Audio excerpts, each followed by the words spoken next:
আসসালামু আলাইকুম S champion স্টুডেন্টরা, কি অবস্থা? ভালো আছো সবাই? শুরুতে একটা সুখবর দিয়ে নেই, সুখবর দিয়ে শুরু করি। সুখবরটা তো গতদিনও বলেছি। সুখবরটা হচ্ছে তোমরা যারা বাংলা বেছে নিয়েছো, সিদ্ধান্ত নিয়েছো, এই সিদ্ধান্তটা চমৎকার সিদ্ধান্ত এবং এই সিদ্ধান্তটা ভালো ছিল, কারণ বাংলা প্রশ্ন কমন হয়। আজকে আমরা খুব গুরুত্বপূর্ণ টপিক শিখব, যেখান থেকে একটা প্রশ্ন হবে। সমাজ থেকে আমরা সমাসের বিস্তারিত জানবো, একটা প্রবন্ধ মানব কল্যাণ শিখব, এরপরে সুফিয়া কামালের তাহার এই পড়ে মনে কবিতাটি শেখার চেষ্টা করব। তো আমরা সরাসরি ক্লাসে চলে যাই। সমাসের আদ্যপান্ত, সমাস কি, সমাস থেকে প্রশ্ন কিভাবে হয়, আমরা টোটাল জানার চেষ্টা করব। আমরা প্রথমে দেখি যে সমাস শব্দের অর্থ কি।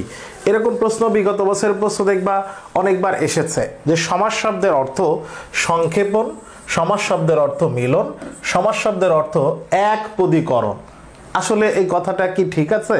আমরা একটু মেলানোর চেষ্টা করি। দেখো, সমাস দিয়ে গঠিত একটা শব্দ এখানে দেখতে পাচ্ছে, সিংহাসন। আমরা জানি সিংহাসনকে ভাঙলে পাবো সিংহ চিহ্নিত আসন। তার মানে সিংহ চিহ্নিত আসন, এই তিনটা শব্দকে একটা শব্দে পরিণত করেছে সিংহাসন, তাহলে একপদীকরণ। দেখো, সিংহ চিহ্নিত আসন, এই তিনটা শব্দ মিলে গিয়ে সিংহাসন হয়েছে, তার মানে সমাস শব্দের অর্থ মিলন। সিংহ চিহ্নিত আসন, এরা এত বড় কথাকে এক কথায় বলেছে সিংহাসন, তার মানে সমাস শব্দের অর্থ সংক্ষেপণ। আচ্ছা, যদি প্রশ্ন করা হয় যে সমাসকে জন্ম দিয়েছে কে, সমাস ব্যাকরণের কোন নিয়মে গঠিত, তার উত্তর হচ্ছে সমাস ব্যাকরণের প্রত্যয় সাধিত শব্দ। সমাস একটা প্রত্যয় সাধিত শব্দ, অস বা অপ্রত্যয় যোগে গঠিত, অস অথবা অপ্রত্যয় যোগে গঠিত। সমাস একটি প্রত্যয় সাধিত শব্দ, যার অর্থ সংক্ষেপ, মিলন বা একপদীকরণ। আমরা কিছু টার্ম জানবো সমাসের ভিতরে ঢোকার আগে। দেখো, সমাসের প্রক্রিয়ায় এই যে শব্দটা আমরা পাচ্ছি সিংহাসন, এই শব্দটার একটা নাম আছে, এটাকে বলা হয় সমাসবদ্ধ পদ অথবা সমাস নিষ্পন্ন পদ বা শব্দ, অথবা এর আর এক নাম হচ্ছে সমস্ত পদ। তাহলে সমাসের প্রক্রিয়ায় যে শব্দটি গঠিত হয় তার নাম সমাসবদ্ধ পদ, সমাস নিষ্পন্ন পদ অথবা সমস্ত পদ। সমাসের প্রক্রিয়ায় আমরা একটা বাক্য পাই, এই যে সিংহ চিহ্নিত আসন, এই বাক্যটার নাম হচ্ছে ব্যাস বাক্য। এই ব্যাস বাক্যের আর এক নাম হচ্ছে বিগ্রহ বাক্য। তাহলে ব্যাস বাক্যের আর এক নাম কি? বিগ্রহ বাক্য। ব্যাস বাক্যের অন্তর্গত প্রত্যেকটা শব্দ, এই যে সিংহ চিহ্নিত আসন, এই প্রত্যেকটা শব্দের একটা নাম হচ্ছে সমস্যমান পদ। সমস্যমান পদ, এই সমস্যমান পদগুলোর মধ্যে দেখবা এই পদ বা এই শব্দটি গঠনে সবগুলো শব্দ লাগে নাই, সবগুলো শব্দ ভূমিকা রাখে নাই। যেরকম আমরা দেখতে পাচ্ছি সিংহ চিহ্নিত আসন, সিংহাসন গঠনের জন্য দুইটা শব্দ আমরা ওখানে দেখতে পাচ্ছি। কি কি? সিংহ, আর আমরা দেখতে পাচ্ছি আসন, এখানে সিংহাসন। ব্যাস বাক্যের যে দুইটা পদ শব্দ গঠনে ভূমিকা রাখে, সেই দুইটা পদের প্রথমটির নাম হচ্ছে পূর্বপদ এবং পরেরটি, সেটা যেখানেই থাকুক, সেটাই মাঝখানে থাকুক বা যেখানে থাকুক, পরেরটি তার নাম হচ্ছে পরপদ। পরপদের আর একটা নাম আছে, খেয়াল আছে তো আমাদের? পরপদের আর একটা নাম আছে, পরপদের আর একটা নাম হচ্ছে উত্তরপদ। ব্যাস বাক্যের যে দুইটা পদ শব্দ গঠনে ভূমিকা রাখে, সেই দুইটা পদের প্রথমটির নাম পূর্বপদ, পরেরটির নাম পরপদ, পরপদের আর এক নাম উত্তরপদ। সমাসের প্রক্রিয়ায় যে শব্দটি গঠিত হয় তার নাম সমাসবদ্ধ পদ, সমাস নিষ্পন্ন পদ অথবা সমস্ত পদ। তাহলে এই টার্মগুলো আমাদের জানা দরকার, কারণ আমরা এরপরে অনেক সমাস পড়ার সময় বলবো যে এই সমাসে পূর্বপদ প্রধান, এই সমাসে পরপদ প্রধান, এখানে এটাই হচ্ছে ব্যাস বাক্য। এই টার্মগুলো, সমস্ত পদ কোনটি, এই টার্মগুলো আমাদের কাজে লাগবে এর পরবর্তীতে সমাসে ঢুকতে গিয়ে। তাহলে আমরা প্রথমে একটু দেখে নিই সমাসের প্রকারভেদ। নতুন ব্যাকরণ পুরাতন ব্যাকরণ নিয়ে যত ভেজাল আছে তোমাদেরকে বলেছি শুরু থেকে, তোমাদের কাজ হচ্ছে তোমাদের সময় যে ব্যাকরণ তোমরা পড়েছো পুরাতন ব্যাকরণ 9, 10-এর, সেটা পড়া। সেখানে আমরা দেখেছি যে সমাস মূলত 6 প্রকার: দ্বন্দ্ব সমাস, কর্মধারায় তৎপুরুষ, বহুব্রীহি, দ্বিগু আর অব্যয়ীভাব। কোন সমাসে কোন পদ প্রধান এটা আমরা বিস্তারিত জানবো, তবে তার আগে একটু একবারে দেখে নেই যে কোন সমাসে কোন পদ প্রধান। অব্যয়ীভাব সমাসে অব্যয়ের ভাব বেশি এবং অব্যয়টা পূর্বে থাকে, এই জন্য অব্যয়ীভাব সমাসে পূর্বপদ প্রধান। দ্বন্দ্ব সমাসে দ্বন্দ্বতে দেখো দুইটা বফলা আছে, এক জায়গায় দুইজন মাতব্বর থাকলে দ্বন্দ্ব হয়, কার্য হয়, ঝগড়া হয়, এই জন্য দ্বন্দ্ব সমাসে উভয় পদ প্রধান, দুইটা পদ প্রধান, এই জন্য বলে উভয় পদ প্রধান। বহুব্রীহি সমাস হচ্ছে পূর্বপদ পরপদ কোনোটার অর্থ না বুঝিয়ে তৃতীয় পদ বোঝায়, এই জন্য বহুব্রীহি সমাসে অন্য কোনো পদ বা তৃতীয় পদ প্রধান। এছাড়া দ্বিগু কর্মধারায় আর তৎপুরুষ সমাসে পরপদ প্রধান। এখন প্রশ্নের ক্ষেত্রে মনে রাখার ক্ষেত্রে আমরা মনে রাখবো এভাবে যে দ্বন্দ্ব সমাসে দুইজন প্রধান, বহুব্রীহি সমাসে দুইজনের কেউ প্রধান না, তাহলে দ্বন্দ্ব আর বহুব্রীহি চলে গেল, আর বাকি থাকে চারটা। এই চারটার মধ্যে অব্যয়ীভাব সমাসে অব্যয়ের ভাব বেশি, অব্যয়টা পূর্বে থাকে, এই জন্য পূর্বপদ প্রধান। বাকি তিনটা সমাস দ্বিগু কর্মধারায় আর তৎপুরুষ সমাসে পরপদ প্রধান।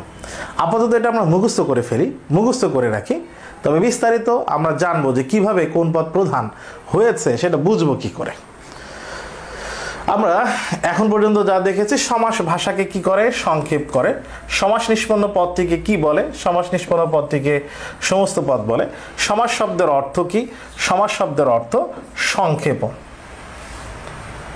এবার আমরা শিখব দ্বন্দ্ব সমাস কাকে বলে। আমি বলেছি যেখানে যদি কোনো জায়গায় দুইজন মাতব্বর থাকে, একই রকম টাইপের লোক দুইটা থাকে, তাহলে মাতব্বরি নিয়ে লিডারশিপ নিয়ে গ্যাজ্জা হয়, ঝগড়া হয়। তো দ্বন্দ্ব সমাসের দেখো দ্বন্দ্ব বানানে ব দুইটা, এই জন্যে এর নাম হয়েছে দ্বন্দ্ব সমাস। এবং দ্বন্দ্ব সমাসে পূর্বপদ পরপদ দুইজনই মাতব্বর, দুইজনই প্রধান। কিভাবে, তার আগে একটু দেখে নিই দ্বন্দ্ব সমাস চেনার উপায়। সমস্ত পদে হাইফেন থাকবে, দেখো মাতা পিতা মাঝখানে হাইফেন আছে, চলা ফেরা মাঝখানে হাইফেন আছে। দ্বন্দ্ব সমাসে পূর্বপদ এবং পরপদের সম্পর্ক বোঝানোর জন্য ব্যাস বাক্যের মধ্যে কিছু অব্যয় থাকে। কি কি, এবং, ও আর আর, এই অব্যয় থাকে, মনে রাখতে হবে। দ্বন্দ্ব সমাসের ব্যাস বাক্যে অব্যয় থাকে। কোন কোন অব্যয় থাকে, ও এবং আর, এই ধরনের অব্যয় থাকে। আমরা এখন দ্বন্দ্ব সমাস চিনি। দেখো শব্দ হয়েছে মাতা পিতা, এর ব্যাস বাক্য হচ্ছে মাতা ও পিতা। পূর্বপদ কোনটা, মাতা, পরপদ কোনটা, পিতা। ব্যাস বাক্যে কি আছে, ও এবং আর থাকার কথা আছে। তাহলে পূর্বপদের অর্থ হচ্ছে মাতা, পরপদের অর্থ হচ্ছে পিতা। মাতা পিতা বললে আমরা কি বুঝি, আমরা মাতাও বুঝি, পিতাও বুঝি। তার মানে দেখলাম এখানে সমস্ত পদে পূর্বপদ এবং পরপদ দুইটারই অর্থ শক্তিশালী, সমান, দুই পদই প্রধান, দুইটারই অর্থ বুঝিয়েছে। এই কারণে বলে দ্বন্দ্ব সমাসে উভয় পদ প্রধান। দ্বন্দ্ব সমাসে উভয় পদ প্রধান। তাহলে এখানে পূর্বপদ পরপদ দুটাই প্রধান, এবং একটা সমাসে গিয়ে আমরা দেখব যে পূর্বপদ পরপদ কোনোটাই প্রধান না, তৃতীয় পদ প্রধান, সেটা দ্বন্দ্ব সমাসের বিপরীত সমাস। কি সেটা আমরা জানবো। তাহলে তোমাদের ফার্স্ট হোমওয়ার্ক, ক্লাসের ফার্স্ট হোমওয়ার্ক হচ্ছে দ্বন্দ্ব সমাসের বিপরীত সমাস কি। ফার্স্ট হোমওয়ার্ক হচ্ছে দ্বন্দ্ব সমাসের বিপরীত সমাস কি, এটা লিখবা 1 নম্বরে। তোমরা 1 নম্বর যখন ক্লাসে নোট নিচে কমেন্ট করে লিখবা। আমি জানো, তোমরা জানো যে প্রত্যেক ক্লাসে আমি ক্লাসের মধ্যে কিছু বলি যে লিখতে, যারা রেগুলার ক্লাস করে, পড়া ক্লাস করে, তারাই এটা ধরতে পারে। এই জন্যে তোমাদের ফার্স্ট হোমওয়ার্ক হচ্ছে দ্বন্দ্ব সমাসের বিপরীত সমাস কোনটি, এটা নোট ডাউন করা 1 নম্বর। তাহলে দ্বন্দ্ব সমাস জিনিসটা কি আমরা শিখলাম। এখানে বেশ কিছু উদাহরণ আছে, কোনটি কোন অর্থের দ্বন্দ্ব, কোনটি মিলনার্থক, কোনটি বিরোধার্থক, কোনটি একশেষ দ্বন্দ্ব, এটা আমাদের আসতে পারে। বিগত বছরের প্রশ্নে আমরা দেখেছি এরকম আসে। এটা একটু পড়ে ফেলবো অর্থ অনুযায়ী, যেরকম আয় ব্যয় পরস্পর বিপরীত শব্দ, বিপরীতার্থক দ্বন্দ্ব। এখানে বোঝার বিষয় আছে 2-1টা, আমি সেগুলো একটু দেখি। দেখো বহুপদী দ্বন্দ্ব, নাক কান গলা অনেকগুলো পদ আছে, তাই বহুপদী দ্বন্দ্ব। অলুক দ্বন্দ্ব, অলুক দ্বন্দ্ব বোঝার জন্য আমাকে বুঝে আসতে হবে অলুক সমাস জিনিসটা কি। অলুক সমাস, অলুক সমাস, অলুক সমাস আমরা পাবো দ্বন্দ্বে, পাবো তৎপুরুষে, পাবো আবার বহুব্রীহিতে গিয়ে পাবো। অলুক সমাস হচ্ছে নর্মালি ব্যাস বাক্যের ভিতর থেকে যখন সমস্ত পদটি গঠিত হয়, ছোট হয়, তখন বেশিরভাগ ক্ষেত্রে ব্যাস বাক্যের পূর্বপদের শেষে কিছু অতিরিক্ত কথা থাকে, অতিরিক্ত অংশ থাকে, আবর্জনা থাকে, যেটাকে আমরা বিভক্তি বলি। নর্মালি পূর্বপদের শেষের ওই বিভক্তি উঠে যায়, কিন্তু কোনো কোনো সমাসে পূর্বপদের শেষের ওই আবর্জনাটা সমস্ত পদে গিয়ে থেকে যায়। যদি আবর্জনা থেকে যায় ওই সমাসের নাম অলুক সমাস। দ্বন্দ্বে হইলে অলুক দ্বন্দ্ব, তৎপুরুষে হইলে অলুক তৎপুরুষ, বহুব্রীতে হইলে অলুক বহুব্রী। এটা তো বললাম, এবার উদাহরণ দেখি। দেখো, আমি যদি বলি দেশে ও বিদেশে, এর ব্যাস বাক্য হচ্ছে দেশে ও বিদেশে, আর সমস্ত পদ কি? দেশে বিদেশে। এখন বলো এখানে পূর্বপদ কোনটা? দেশে বিদেশে, এটা হচ্ছে সমস্ত পদ। দেখেছি পূর্বপদ হচ্ছে দেশে, পরপদ হচ্ছে বিদেশে। দেশে এর মূল শব্দ কি? দেশে এর মূল শব্দ তো দেশ। এর শেষে অতিরিক্ত কি আছে? এ বিভক্তি আছে। আমি যেটাকে বলেছি আবর্জনা, বিভক্তি। তাহলে দেশ এর শেষে এ বিভক্তি আছে, অতিরিক্ত আবর্জনা। আচ্ছা, সমস্ত পদে গিয়ে সে এ বিভক্তিটা থেকে গেছে কিনা? পূর্বপদের বিভক্তি সমস্ত পদে গিয়ে উঠে যাওয়ার কথা, কিন্তু এখানে পূর্বপদের শেষে যে বিভক্তি আছে সমস্ত পদে গিয়ে ওটা থেকে গেছে। দেশে ও বিদেশে, দেশে বিদেশে বিভক্তি থেকে গেছে। এখন বলো, দেশ বিদেশ বললে তো উভয় পদ প্রধান হয়। উভয় পদ প্রধান হলে দ্বন্দ্ব, বিভক্তি থেকে গেছে, তাই নাম হয়েছে অলুক দ্বন্দ্ব। দেখো, হাতে পায়ে, হাতেও পায়ে, এই বিভক্তি থেকে গেছে, অলুক দ্বন্দ্ব। এখন প্রশ্ন করতে পারো, ছেলে মেয়ে, এটা কি অলুক দ্বন্দ্ব হবে? দেখো, এর ব্যাস বাক্য কি? ছেলে ও মেয়ে।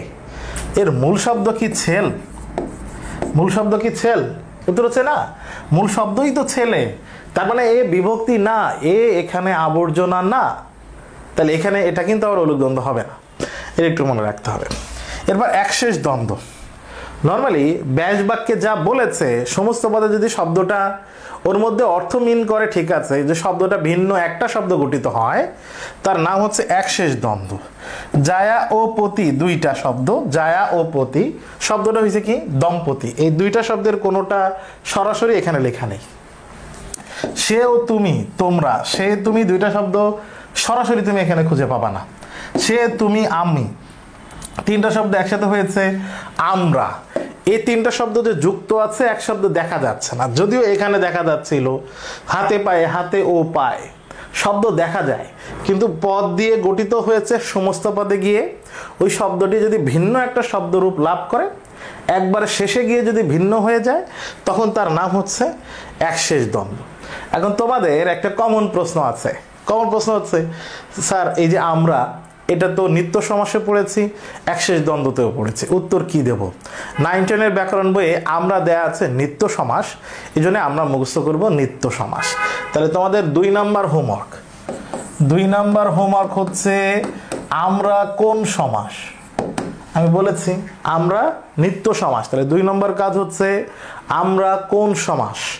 আমরা নিত্য সমাস। আলো ছায়া পদটি কোন সমাসের অন্তর্গত? আলো ও ছায়া, এটা দ্বন্দ্ব সমাস। কোনটি দ্বন্দ্ব সমাসের উদাহরণ? ভাই ও বোন, এটা দ্বন্দ্ব সমাস। অলুক দ্বন্দ্বের উদাহরণ মহারাজ, পণ্ডগ্রাম, অকাল, দুধে ভাতে, দুধে ও ভাতে, এই যে এ বিভক্তি থেকে গেছে, তাই এটার নাম হচ্ছে অলুক দ্বন্দ্ব।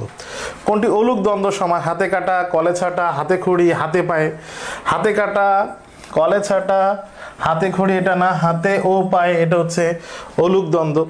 বিপরীতার্থক শব্দের মিলনে কোনটি দ্বন্দ্ব সমাস? রবি ও শশী, অহিনকুল বিরোধার্থক, খাওয়া পড়া একই, ধনী ও দরিদ্র একটা আর একটার বিপরীত, এই জন্য এটা বিপরীতার্থক। তাহলে বিগত বছরের প্রশ্ন আমরা দেখলাম যে দ্বন্দ্ব সমাস থেকে কি ধরনের প্রশ্ন হয়। তোমাদের কাজ হচ্ছে বিগত বছরের প্রশ্ন সলভ করা। আচ্ছা, সমার্থক দ্বন্দ্ব সমাস নয়। কোনটি সমার্থক? মানে একই রকম অর্থ না। লোকজন, ঘর বাড়ি, চিঠিপত্র একই রকম অর্থ দেয়, কিন্তু ছোট বড় এটা একই রকম অর্থ দেয় না, এটা বিপরীতার্থক অর্থ দেয়। নিয়ম কানুন কোন সমাস? নিয়ম ও কানুন, এটা সমার্থক দ্বন্দ্ব সমাস। আচ্ছা, এবার আমরা যাব দ্বিগু সমাস। দ্বিগু সমাস চেনা খুবই সহজ, এটা আমরা সবাই পারি। দ্বিগু সমাস মানে হচ্ছে সংখ্যা পূর্বে পরে সমাহার, সেটা হইলে হয় দ্বিগু সমাস। প্রথম কথা, দ্বিগু সমাসে কোন পদ প্রধান? একটু লিখে নিতে হবে। দ্বিগু সমাসে পরপদ প্রধান। পরপদ প্রধান সমাস 3টা, দ্বিগু, কর্মধারায় আর তৎপুরুষ। তাহলে দ্বিগু সমাসে পরপদ প্রধান। দ্বিগু সমাস কিভাবে চিনব? দেখো সংক্ষেপ উপায়। সমাহার বা মিলন অর্থে, সমাহার বা মিলন বোঝাবে সংখ্যাবাচক শব্দের সাথে বিশেষ্য পদের যে সমাস হয়। এটা সহজে মনে রাখার সিস্টেম হচ্ছে সমাহার বা মিলন থাকবে এটা ব্যাস বাক্যে, আর পূর্বে একটা সংখ্যা থাকবে, সেটাকে বলা হয় দ্বিগু সমাস। উদাহরণ দেখো, দ্বিগোর সমাহার, দ্বিগু এই শব্দটাই দ্বিগু সমাহার, দ্বিগু সমাহার। দ্বি এর মানে কি দুই, গোর সমাহার এই যে সমাহার আছে, তিন এটা সংখ্যা, ব্যাস বাক্যের সমাহার আছে, তিন লোকের সমাহার ত্রিলোক, তিন ভুবনের সমাহার ত্রিভুবন, অষ্ট ধাতুর সমাহার অষ্টধাতু, এই সবগুলো হচ্ছে দ্বিগু সমাস। তাহলে দ্বিগু সমাসে ইম্পর্টেন্ট কথা, পরপদ প্রধান থাকবে, ব্যাস বাক্যের পূর্বে একটা সংখ্যা থাকবে এবং সমাহার কথাটির উল্লেখ থাকবে, এটাকে বলা হয় দ্বিগু সমাস। দেখো দ্বিগু সমাসে আমি বলেছি পরপদ প্রধান। এখন এই পরপদ প্রধান বুঝবো কি করে?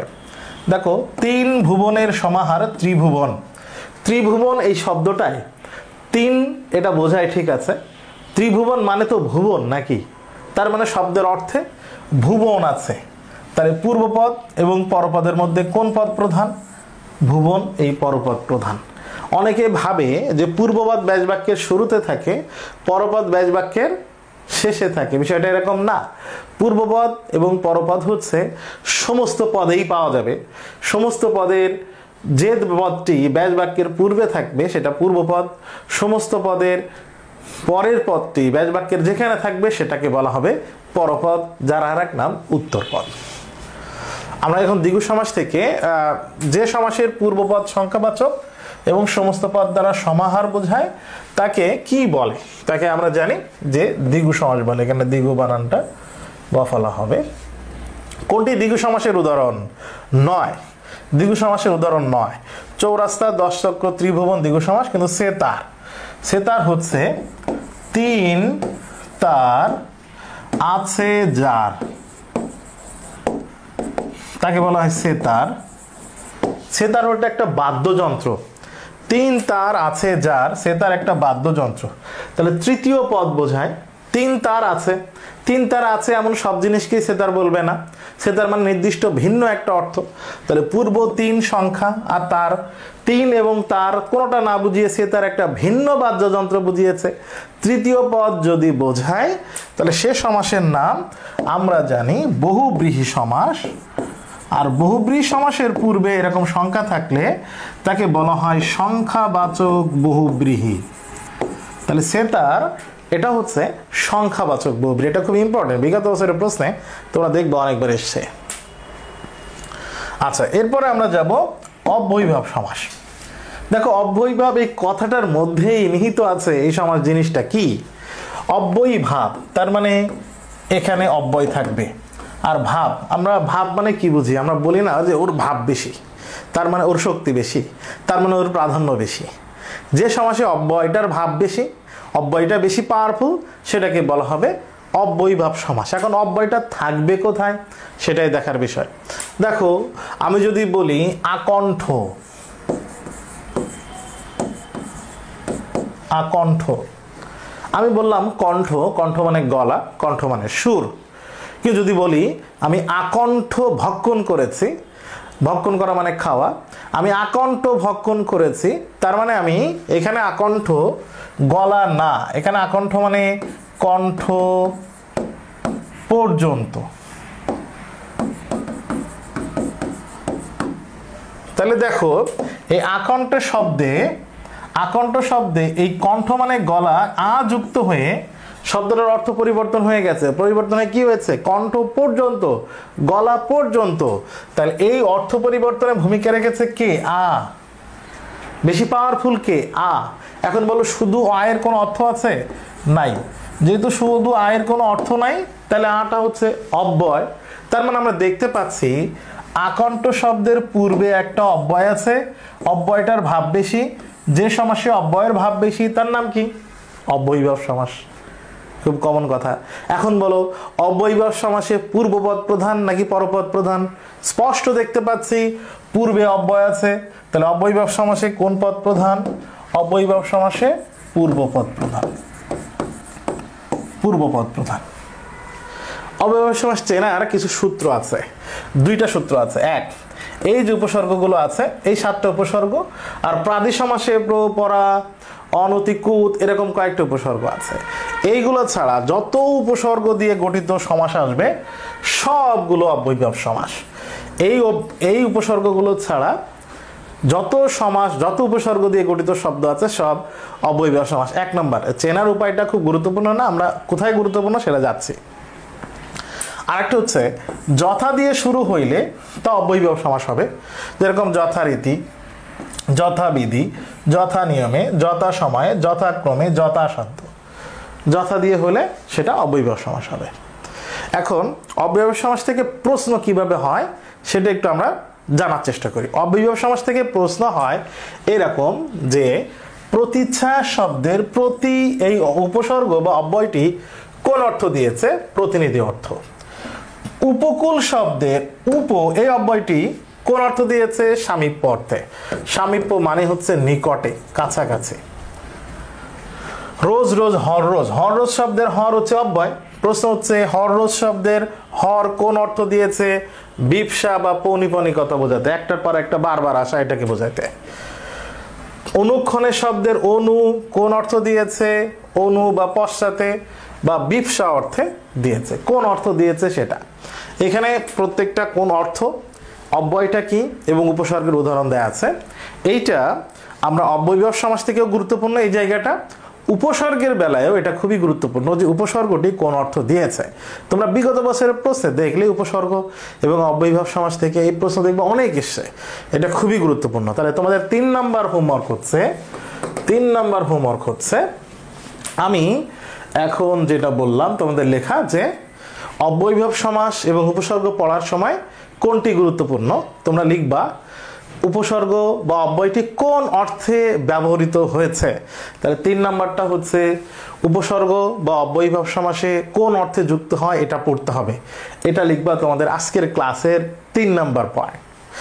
কি খবর তোমাদের ক্লাসের মাঝখানে একটা কথা বলি, কি অবস্থা? প্রস্তুতি কিভাবে নিতে হয় বা কিভাবে পড়তে হয়, বাংলা প্রস্তুতি যারা নিচ্ছ তাদেরকে কিন্তু বলেছি বাংলা সহজ প্রশ্ন হয়। জাহাঙ্গীরনগর, চট্টগ্রাম, গুচ্ছ আর ঢাবি ক ইউনিটে বাংলা প্রশ্ন সহজ হয় এবং বিগত বছরের প্রশ্ন সলভ করলে তোমরা সরাসরি কমন পাবা, ওই টাইপের প্রশ্ন পাবা। এই কারণে প্রস্তুতি নিয়ে টেনশন করবা না, অল্প অল্প করে যেভাবে দেখানো হচ্ছে এগিয়ে যাও। তাহলে এখানে অনেকগুলো উদাহরণ দেওয়া আছে, প্রত্যেকটা উদাহরণ একটু পড়তে হবে। অব্যয়ীভাব সমাসের যতগুলো আছে এখন আমরা কিভাবে প্রশ্ন হয় বা হয়েছে একটু দেখি। সমাসবদ্ধ শব্দের আনত কোন সমাসের উদাহরণ? আনত মানেই হচ্ছে ঈষৎ নত, সামনে একটু নত হয়ে থাকা, এটা অব্যয়ীভাব সমাস, কারণ পূর্বে এই যে আ আছে। উদ্বেল, উদ্বেল এর ব্যাস বাক্য হচ্ছে বেলাকে অতিক্রান্ত, তাহলে কোন অর্থে অব্যয়ীভাব সমাস? অতিক্রম অর্থে। কোনটি? ঈষৎ মানে হালকা, ঈষৎ। আর রক্তিম মানে ঈষৎ রক্তিম, ঈষৎ রক্তিম, হালকা রক্তিম। দুর্ভিক্ষ, দুর্ভিক্ষ ভিক্ষার অভাব, তাহলে এটা দুর্ভিক্ষ, দু আছে, অব্যয়ীভাব সমাস। কোনটি অব্যয়ীভাব সমাসের উদাহরণ? দর্শন মাত্র না, জীবন মৃত্যু না, সফল না, আমৃত্যু, মৃত্যু পর্যন্ত, পর্যন্ত অর্থ বুঝিয়েছে এবং পূর্বে এই যে আ আছে, তাহলে এটা অব্যয়ীভাব সমাস। এখন আমরা যাব কর্মধারয় সমাস। তবে কর্মধারয় সমাসের সবথেকে গুরুত্বপূর্ণ জায়গা হচ্ছে 3টা, একটা হচ্ছে উপমান, উপমিত এবং রূপক কর্মধারয় সমাস। তবে তার আগে কর্মধারয় সমাস জিনিসটা কি সেটা একটু আমরা দেখে আসি। বিশেষণ এবং বিশেষ্য ভাবাপন্নর সাথে, আচ্ছা বিশেষের সাথে বিশেষণের সমাস হয়, এটা কর্মধারয় সমাস হয়, এটা গুরুত্বপূর্ণ বিষয় না। গুরুত্বপূর্ণ বিষয় হচ্ছে কর্মধারয় সমাসে কোন পদ প্রধান? কর্মধারয় সমাসে পরপদ প্রধান। কর্মধারয় সমাসে পরপদ প্রধান। কর্মধারয় সমাস 5 প্রকার: মধ্যপদলোপী, উপমান, উপমিত, রূপক আর সাধারণ। আমরা উদাহরণগুলো দেখি কিভাবে পরপদ প্রধান হয়েছে সেটা জানবো। দেখো, আমি যদি বলি কালো যে বাজার, কালো যে বাজার, কালো বাজার। কালো বাজার বললে আমরা তো বাজার বুঝি, বাজার বুঝি, তারপরে সে বাজারটা কালো, তাইলে আমরা দেখেছি পরপদ প্রধান আছে। ব্যাস বাক্যের মধ্যে যে, সে, যিনি, তিনি, যা, তা এগুলো থাকে। তাহলে কর্মধারয় সমাসের প্রথম কথা পরপদ প্রধান। ব্যাস বাক্যে কি থাকে? যে, সে, যিনি, তিনি, যা, তা এগুলো থাকে কর্মধারয় সমাসের ব্যাস বাক্যের মধ্যে। এখানে বিশেষ্যের সাথে বিশেষণের কি কি সমাস রয়েছে এইগুলো যেগুলো আমরা দেখছি এখানে সব সাধারণ কর্ম, বাটা যে হলুদ, হলুদ বাটা, ভাজা যে চাল, চাল ভাজা, মাছ ভাজা, তারপরে কাঁচকলা, মহারাজ, নবপল্লব, নীল আকাশের সবগুলো হচ্ছে সাধারণ কর্মধারয় সমাস। মধ্য পদলোপী কর্মধারয় দেখো, মধ্য মানে মাঝখান, পদ মানে পদ, লোপী মানে লোপ পাবে। যে কর্মধারয় সমাসে পূর্বপদ এবং পরপদের মাঝখানের পদ, পূর্বপদ পরপদ ছাড়া অন্য পদগুলো লোপ পায় তাকে মধ্য পদলোপী কর্মধারয় সমাস বলে। কিভাবে? সাহিত্য বিষয়ক সভা, সাহিত্য সভা, সাহিত্য সভা বললে আমরা একটা মিটিং বুঝি যেখানে সাহিত্য নিয়ে আলোচনা হয়, তার মানে এখানে সভা প্রধান পেয়েছে পরপদ প্রধান। পূর্বপদ সাহিত্য, পরপদ হচ্ছে সভা, মাঝখানে কি আছে? বিষয়ক। এই বিষয়কটাকে এখানে আছে নাই, তাহলে মাঝখানের পদ লোপ পেয়েছে, নাম কি? মধ্য পদলোপী কর্মধারয় সমাস। মৌ আশ্রিত মাছি, মৌমাছি, এটা খুব ইম্পর্টেন্ট, গত বছর আসছিল। মৌ আশ্রিত মাছি, মৌমাছি আশ্রিত শব্দটি লোপ পেয়েছে। ধর্ম রক্ষার্থে যে ঘট, ধর্মঘট, মধ্য পদলোপী কর্মধারায়। স্মৃতি রক্ষার্থে যে সৌধ, স্মৃতিসৌধ, মধ্য পদলোপী কর্মধারায়। সিংহ চিহ্নিত আসন, সিংহাসন, মধ্য পদলোপী কর্মধারায়। তো মধ্য পদলোপী কর্মধারায় এবং সাধারণ কর্মধারায় এটা সহজ, এখান থেকে প্রশ্ন একটু কম হয়। বেশি ইম্পর্টেন্ট হচ্ছে উপমান, উপমিত এবং রূপক কর্মধারায়। আজকে আমরা উপমান, উপমিত এবং রূপক কর্মধারয় সমাস এমনভাবে শিখব আমাকে ব্যাস বাক্য করা লাগবে না, কোনো বিস্তারিত ব্যাখ্যা এতদিন কঠিনভাবে যা শিখেছি কিছুই না, শব্দ দিয়ে সমস্ত পদ দিয়েই চিনতে পারবো কোনটি উপমান, কোনটি উপমিত আর কোনটি রূপক। দেখো কিভাবে। এই তিনটা বাক্য একটু মুখস্থ রাখতে হবে। শেষ পদ বিশেষণ তাকে বলা হবে উপমান কর্মধারায়। শেষ পদ বিশেষ্য তাকে বলা হবে উপমিত কর্মধারয় সমাস। বিশেষ্য শেষে আছে কিন্তু আগে আছে অধরা। অধরা জিনিসটা কি? যার অস্তিত্ব নেই, যার ধরা যাবে না, ছোঁয়া যাবে না, যার অস্তিত্ব নেই। যেরকম মন তুমি দেখতে পাও না, সুখ অধরা, তুমি অস্তিত্ব খুঁজে পাবা না, দেখতে পাবা না। এরকম পরে বিশেষ্য আগে অধরা থাকলে সেটা হচ্ছে রূপক কর্মধারায়। তাহলে কি কথা? তিনটা কথা আগে দেখে নিই, এরপর আমি বোঝাচ্ছি। কথা তিনটা হচ্ছে, সমস্ত পদ দেয়া আছে, ব্যাস বাক্য করতে হবে না। সমস্ত পদ দেয়া আছে, যে যদি তুমি দেখো সমস্ত পদের শেষে বিশেষণ আছে তাহলে উপমান কর্মধারায়। যদি দেখো শেষে বিশেষ্য আছে উপমিত কর্মধারায়, চোখ বুঝে দিয়ে দিবা। যদি দেখো শেষে বিশেষ্য আছে আগে অধরা আছে তাহলে হবে রূপক কর্মধারয় সমাস। কিভাবে? এবার দেখি। বক ধার্মিক, এর শেষে কি আছে? ধার্মিক। লোকটা কেমন? ধার্মিক। কেমন? তাহলে এটা গুণ বুঝিয়েছে, বিশেষণ পদ, তাহলে শেষে আছে বিশেষণ, চোখ বুঝিয়ে, এটা হবে উপমান কর্মধারায়, আর কিছু দেখতে হবে না। সুখ সাগর, এর শেষে কি আছে? সাগর। আগে কি আছে? সুখ। সুখ কি দেখা যায়? না। ধরা যায়? অস্তিত্ব আছে? না। তাহলে সাগর আমরা জানি বিশেষ্য, পরে বিশেষ্য, আগে আছে অধরা, তাহলে এটা হবে রূপক কর্মধারায়। দেখো চাঁদ মুখ নিয়ে তোমাদের বহুত বেজার আছে, চাঁদ মুখ, চন্দ্রমুখ, যাই বলো, চাঁদ মুখের শেষে কি আছে? মুখ। মুখ কোন পদ? বিশেষ্য। শেষে বিশেষ্য, তাহলে হবে উপমিত কর্মধারয় সমাস। তাহলে শেষে বিশেষ্য হইলে উপমিত, শেষে বিশেষ্য কিন্তু আগে অধরা হইলে রূপক, আর শেষে বিশেষণ হইলেই উপমান কর্মধারয় সমাস। এখন এটা তো বললাম, এটা কি সব কিছুতেই মিলবে? উত্তর হচ্ছে হ্যাঁ, মিলবে। এবার আমি প্রমাণ করে দিই যে সব জায়গায় কিভাবে মেলে। দেখো, তুষার শুভ্র, শেষে কি আছে? শুভ্র, গুণ বুঝিয়েছে, বিশেষণ উপমান কর্মধারায়। কাজল কালো, শেষে বৈশিষ্ট্য বুঝিয়েছে, বিশেষণ উপমান কর্মধারায়। সিঁদুর রাঙা, রাঙা অবস্থা বুঝিয়েছে, বিশেষণ উপমান কর্মধারায়। তুষার শীতল, শীতল বিশেষণ উপমান কর্মধারায়। সিংহ পুরুষ, শেষে পুরুষ, বিশেষ্য উপমিত। কর পল্লব, পল্লব মানে গাছে নতুন পাতা, বিশেষ্য উপমিত। বজ্র কণ্ঠ, কণ্ঠ বিশেষ্য উপমিত কর্মধারায়। রূপকে দেখো, ক্রোধানল, এই শব্দটা গঠিত হয়েছে ক্রোধ আর অনল। অনল মানে কি? আগুন। আগুন মানে কি? বিশেষ্য। আগে কি আছে? ক্রোধ। ক্রোধ কি দেখা যায়, ধরা যায়, এর অস্তিত্ব খুঁজে পাওয়া যায় না, এটা অধরা, তাহলে এটা রূপক কর্মধারায়। বিষাদ সিন্ধু, সিন্ধু সাগর, বিশেষ্য। বিষাদ দুঃখ কষ্ট, এর অস্তিত্ব নেই, তাহলে রূপক। মন মাঝি, এর শেষে মাঝি, বিশেষ্য, আর মন 1 2 5 কেজি মন কিনতে পাওয়া যায় না, মন তো অধরা, তাহলে বিশেষ্য আগে অধরা, এটা হইলেই রূপক কর্মধারায়। তাহলে আমার কাছে মনে হয়েছে যে তোমরা আজকে উপমান, উপমিত এবং রূপক কর্মধারয় সমাসে সহজে খুব অল্প সময়ের মধ্যে চেনার একটা উপায় বের করতে পেরেছো, এবং এটাই মনে রাখবে যত সমাস আছে এটা অ্যাপ্লাই করলে দেখবা ক্লিয়ার সব সেম থাকবে। আমরা এখন কর্মধারয় থেকে ব্যাস বাক্য করি। প্রাণ ভয় কোন প্রকার সমাস? অব্যয়ভাব, প্রাণ তো নাই। রূপক কর্মধারায় ভয় আর প্রাণ এটা তো রূপক না। প্রাণ ভয় মানে হচ্ছে প্রাণ যাওয়ার ভয়, তাহলে এটা হচ্ছে মধ্যপদলোপী কর্মধারায়। বক ধার্মিক, শেষে ধার্মিক বিশেষণ, শেষে বিশেষণ হলে কি হয়? উপমান কর্মধারায়। জজ সাহেব, যিনি জজ তিনি সাহেব, এটা হচ্ছে কর্মধারায় সমাস, সাধারণ কর্মধারায়। অরুণ রাঙা, শেষে রাঙা আছে, শেষে রাঙা বিশেষণ, উপমান কর্মধারায়। জীবন বীমা, জীবন রক্ষার্থে যে বীমা, এটা মধ্যপদলোপী কর্মধারায় সমাস। চাঁদ মুখের ব্যাস বাক্য কি?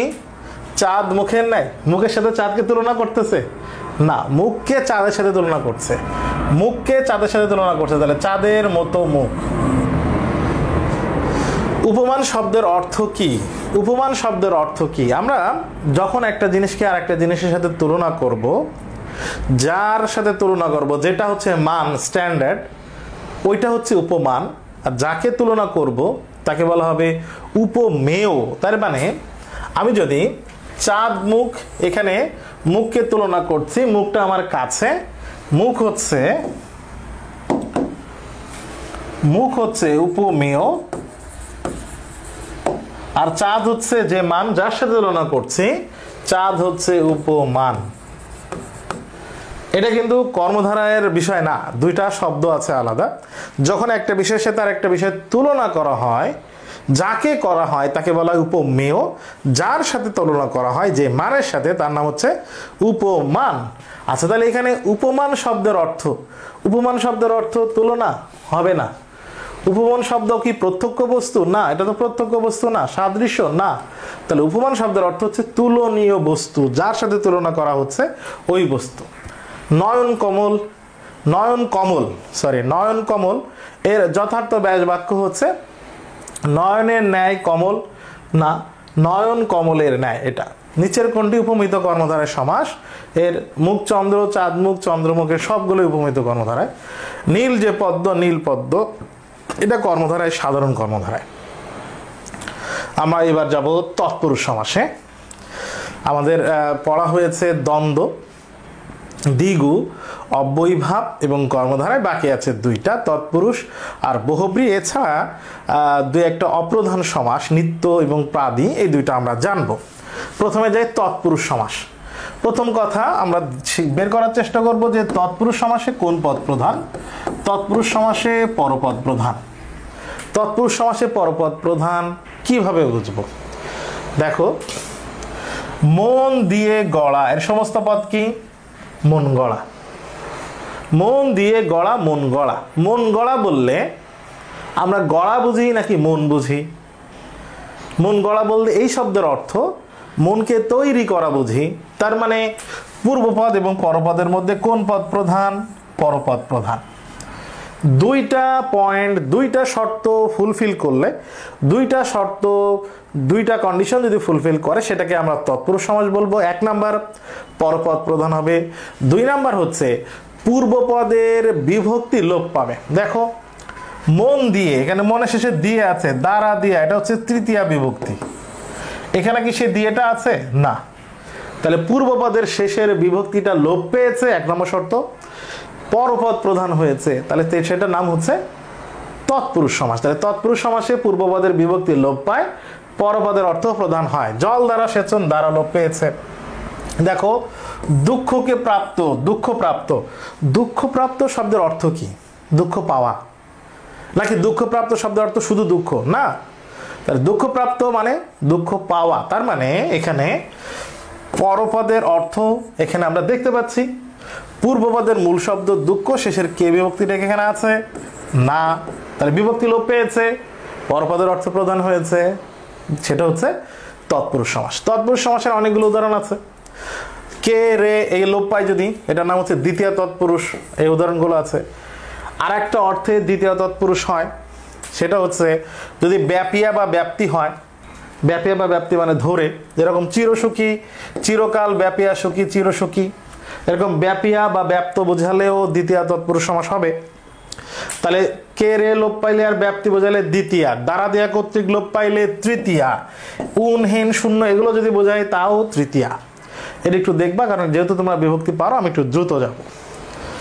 নিমিত্ত বা জন্য বা উদ্দেশ্য। নিমিত্ত, জন্য বা উদ্দেশ্য মানে কি? ধরো একজন পাগলা হয়ে গেছে বিয়ের জন্য, তাহলে ও কিসের জন্য পাগল? বিয়ের জন্য পাগল, তাহলে জন্য বুঝিয়েছে। যা নিমিত্ত তাহাই উদ্দেশ্য, তাহাই জন্য। কোনো কিছুর উদ্দেশ্য জন্য বোঝাইলে সেটা চতুর্থী তৎপুরুষ হবে। দেবকে দত্ত, দেব দত্ত, গুরুকে ভক্তি, গুরু ভক্তি, বিদ্যার জন্য আলয়, বিদ্যালয়, এগুলো চতুর্থী তৎপুরুষ। হতে থেকেছে এগুলো হচ্ছে পঞ্চমী, হতে থেকেছে পঞ্চমী, এই বিভক্তি লোপ পাইলে তার নাম হচ্ছে পঞ্চমী তৎপুরুষ। বিলাত হতে ফেরত, বিলাত ফেরত। আমরা জানি র এর এটা ষষ্ঠী বিভক্তি, তাহলে ষষ্ঠী বিভক্তি লোপ পাইলে ষষ্ঠী তৎপুরুষ। চায়ের বাগান, চা বাগান, চন্দ্রের গ্রহণ, চন্দ্রগ্রহণ। আমরা জানি এ অন্তস্থ তে, এটাকে বলা হয় সপ্তমী বিভক্তি। সপ্তমী বিভক্তি লোপ পাইলে তার নাম সপ্তমী তৎপুরুষ। এই যে উদাহরণ দেওয়া আছে, আরো কিছু উদাহরণ এখানে আছে। এবার আমরা যাব উপপদ তৎপুরুষ সমাস। উপপদ তৎপুরুষ সমাসের আমার প্রথম কথা হচ্ছে তোমরা উদাহরণগুলো মুখস্থ করবা। 2 নম্বর কথা হচ্ছে উপপদের সাথে কৃদন্ত পদের সমাস হবে। উপপদ কি আর কৃদন্ত কি? দেখো,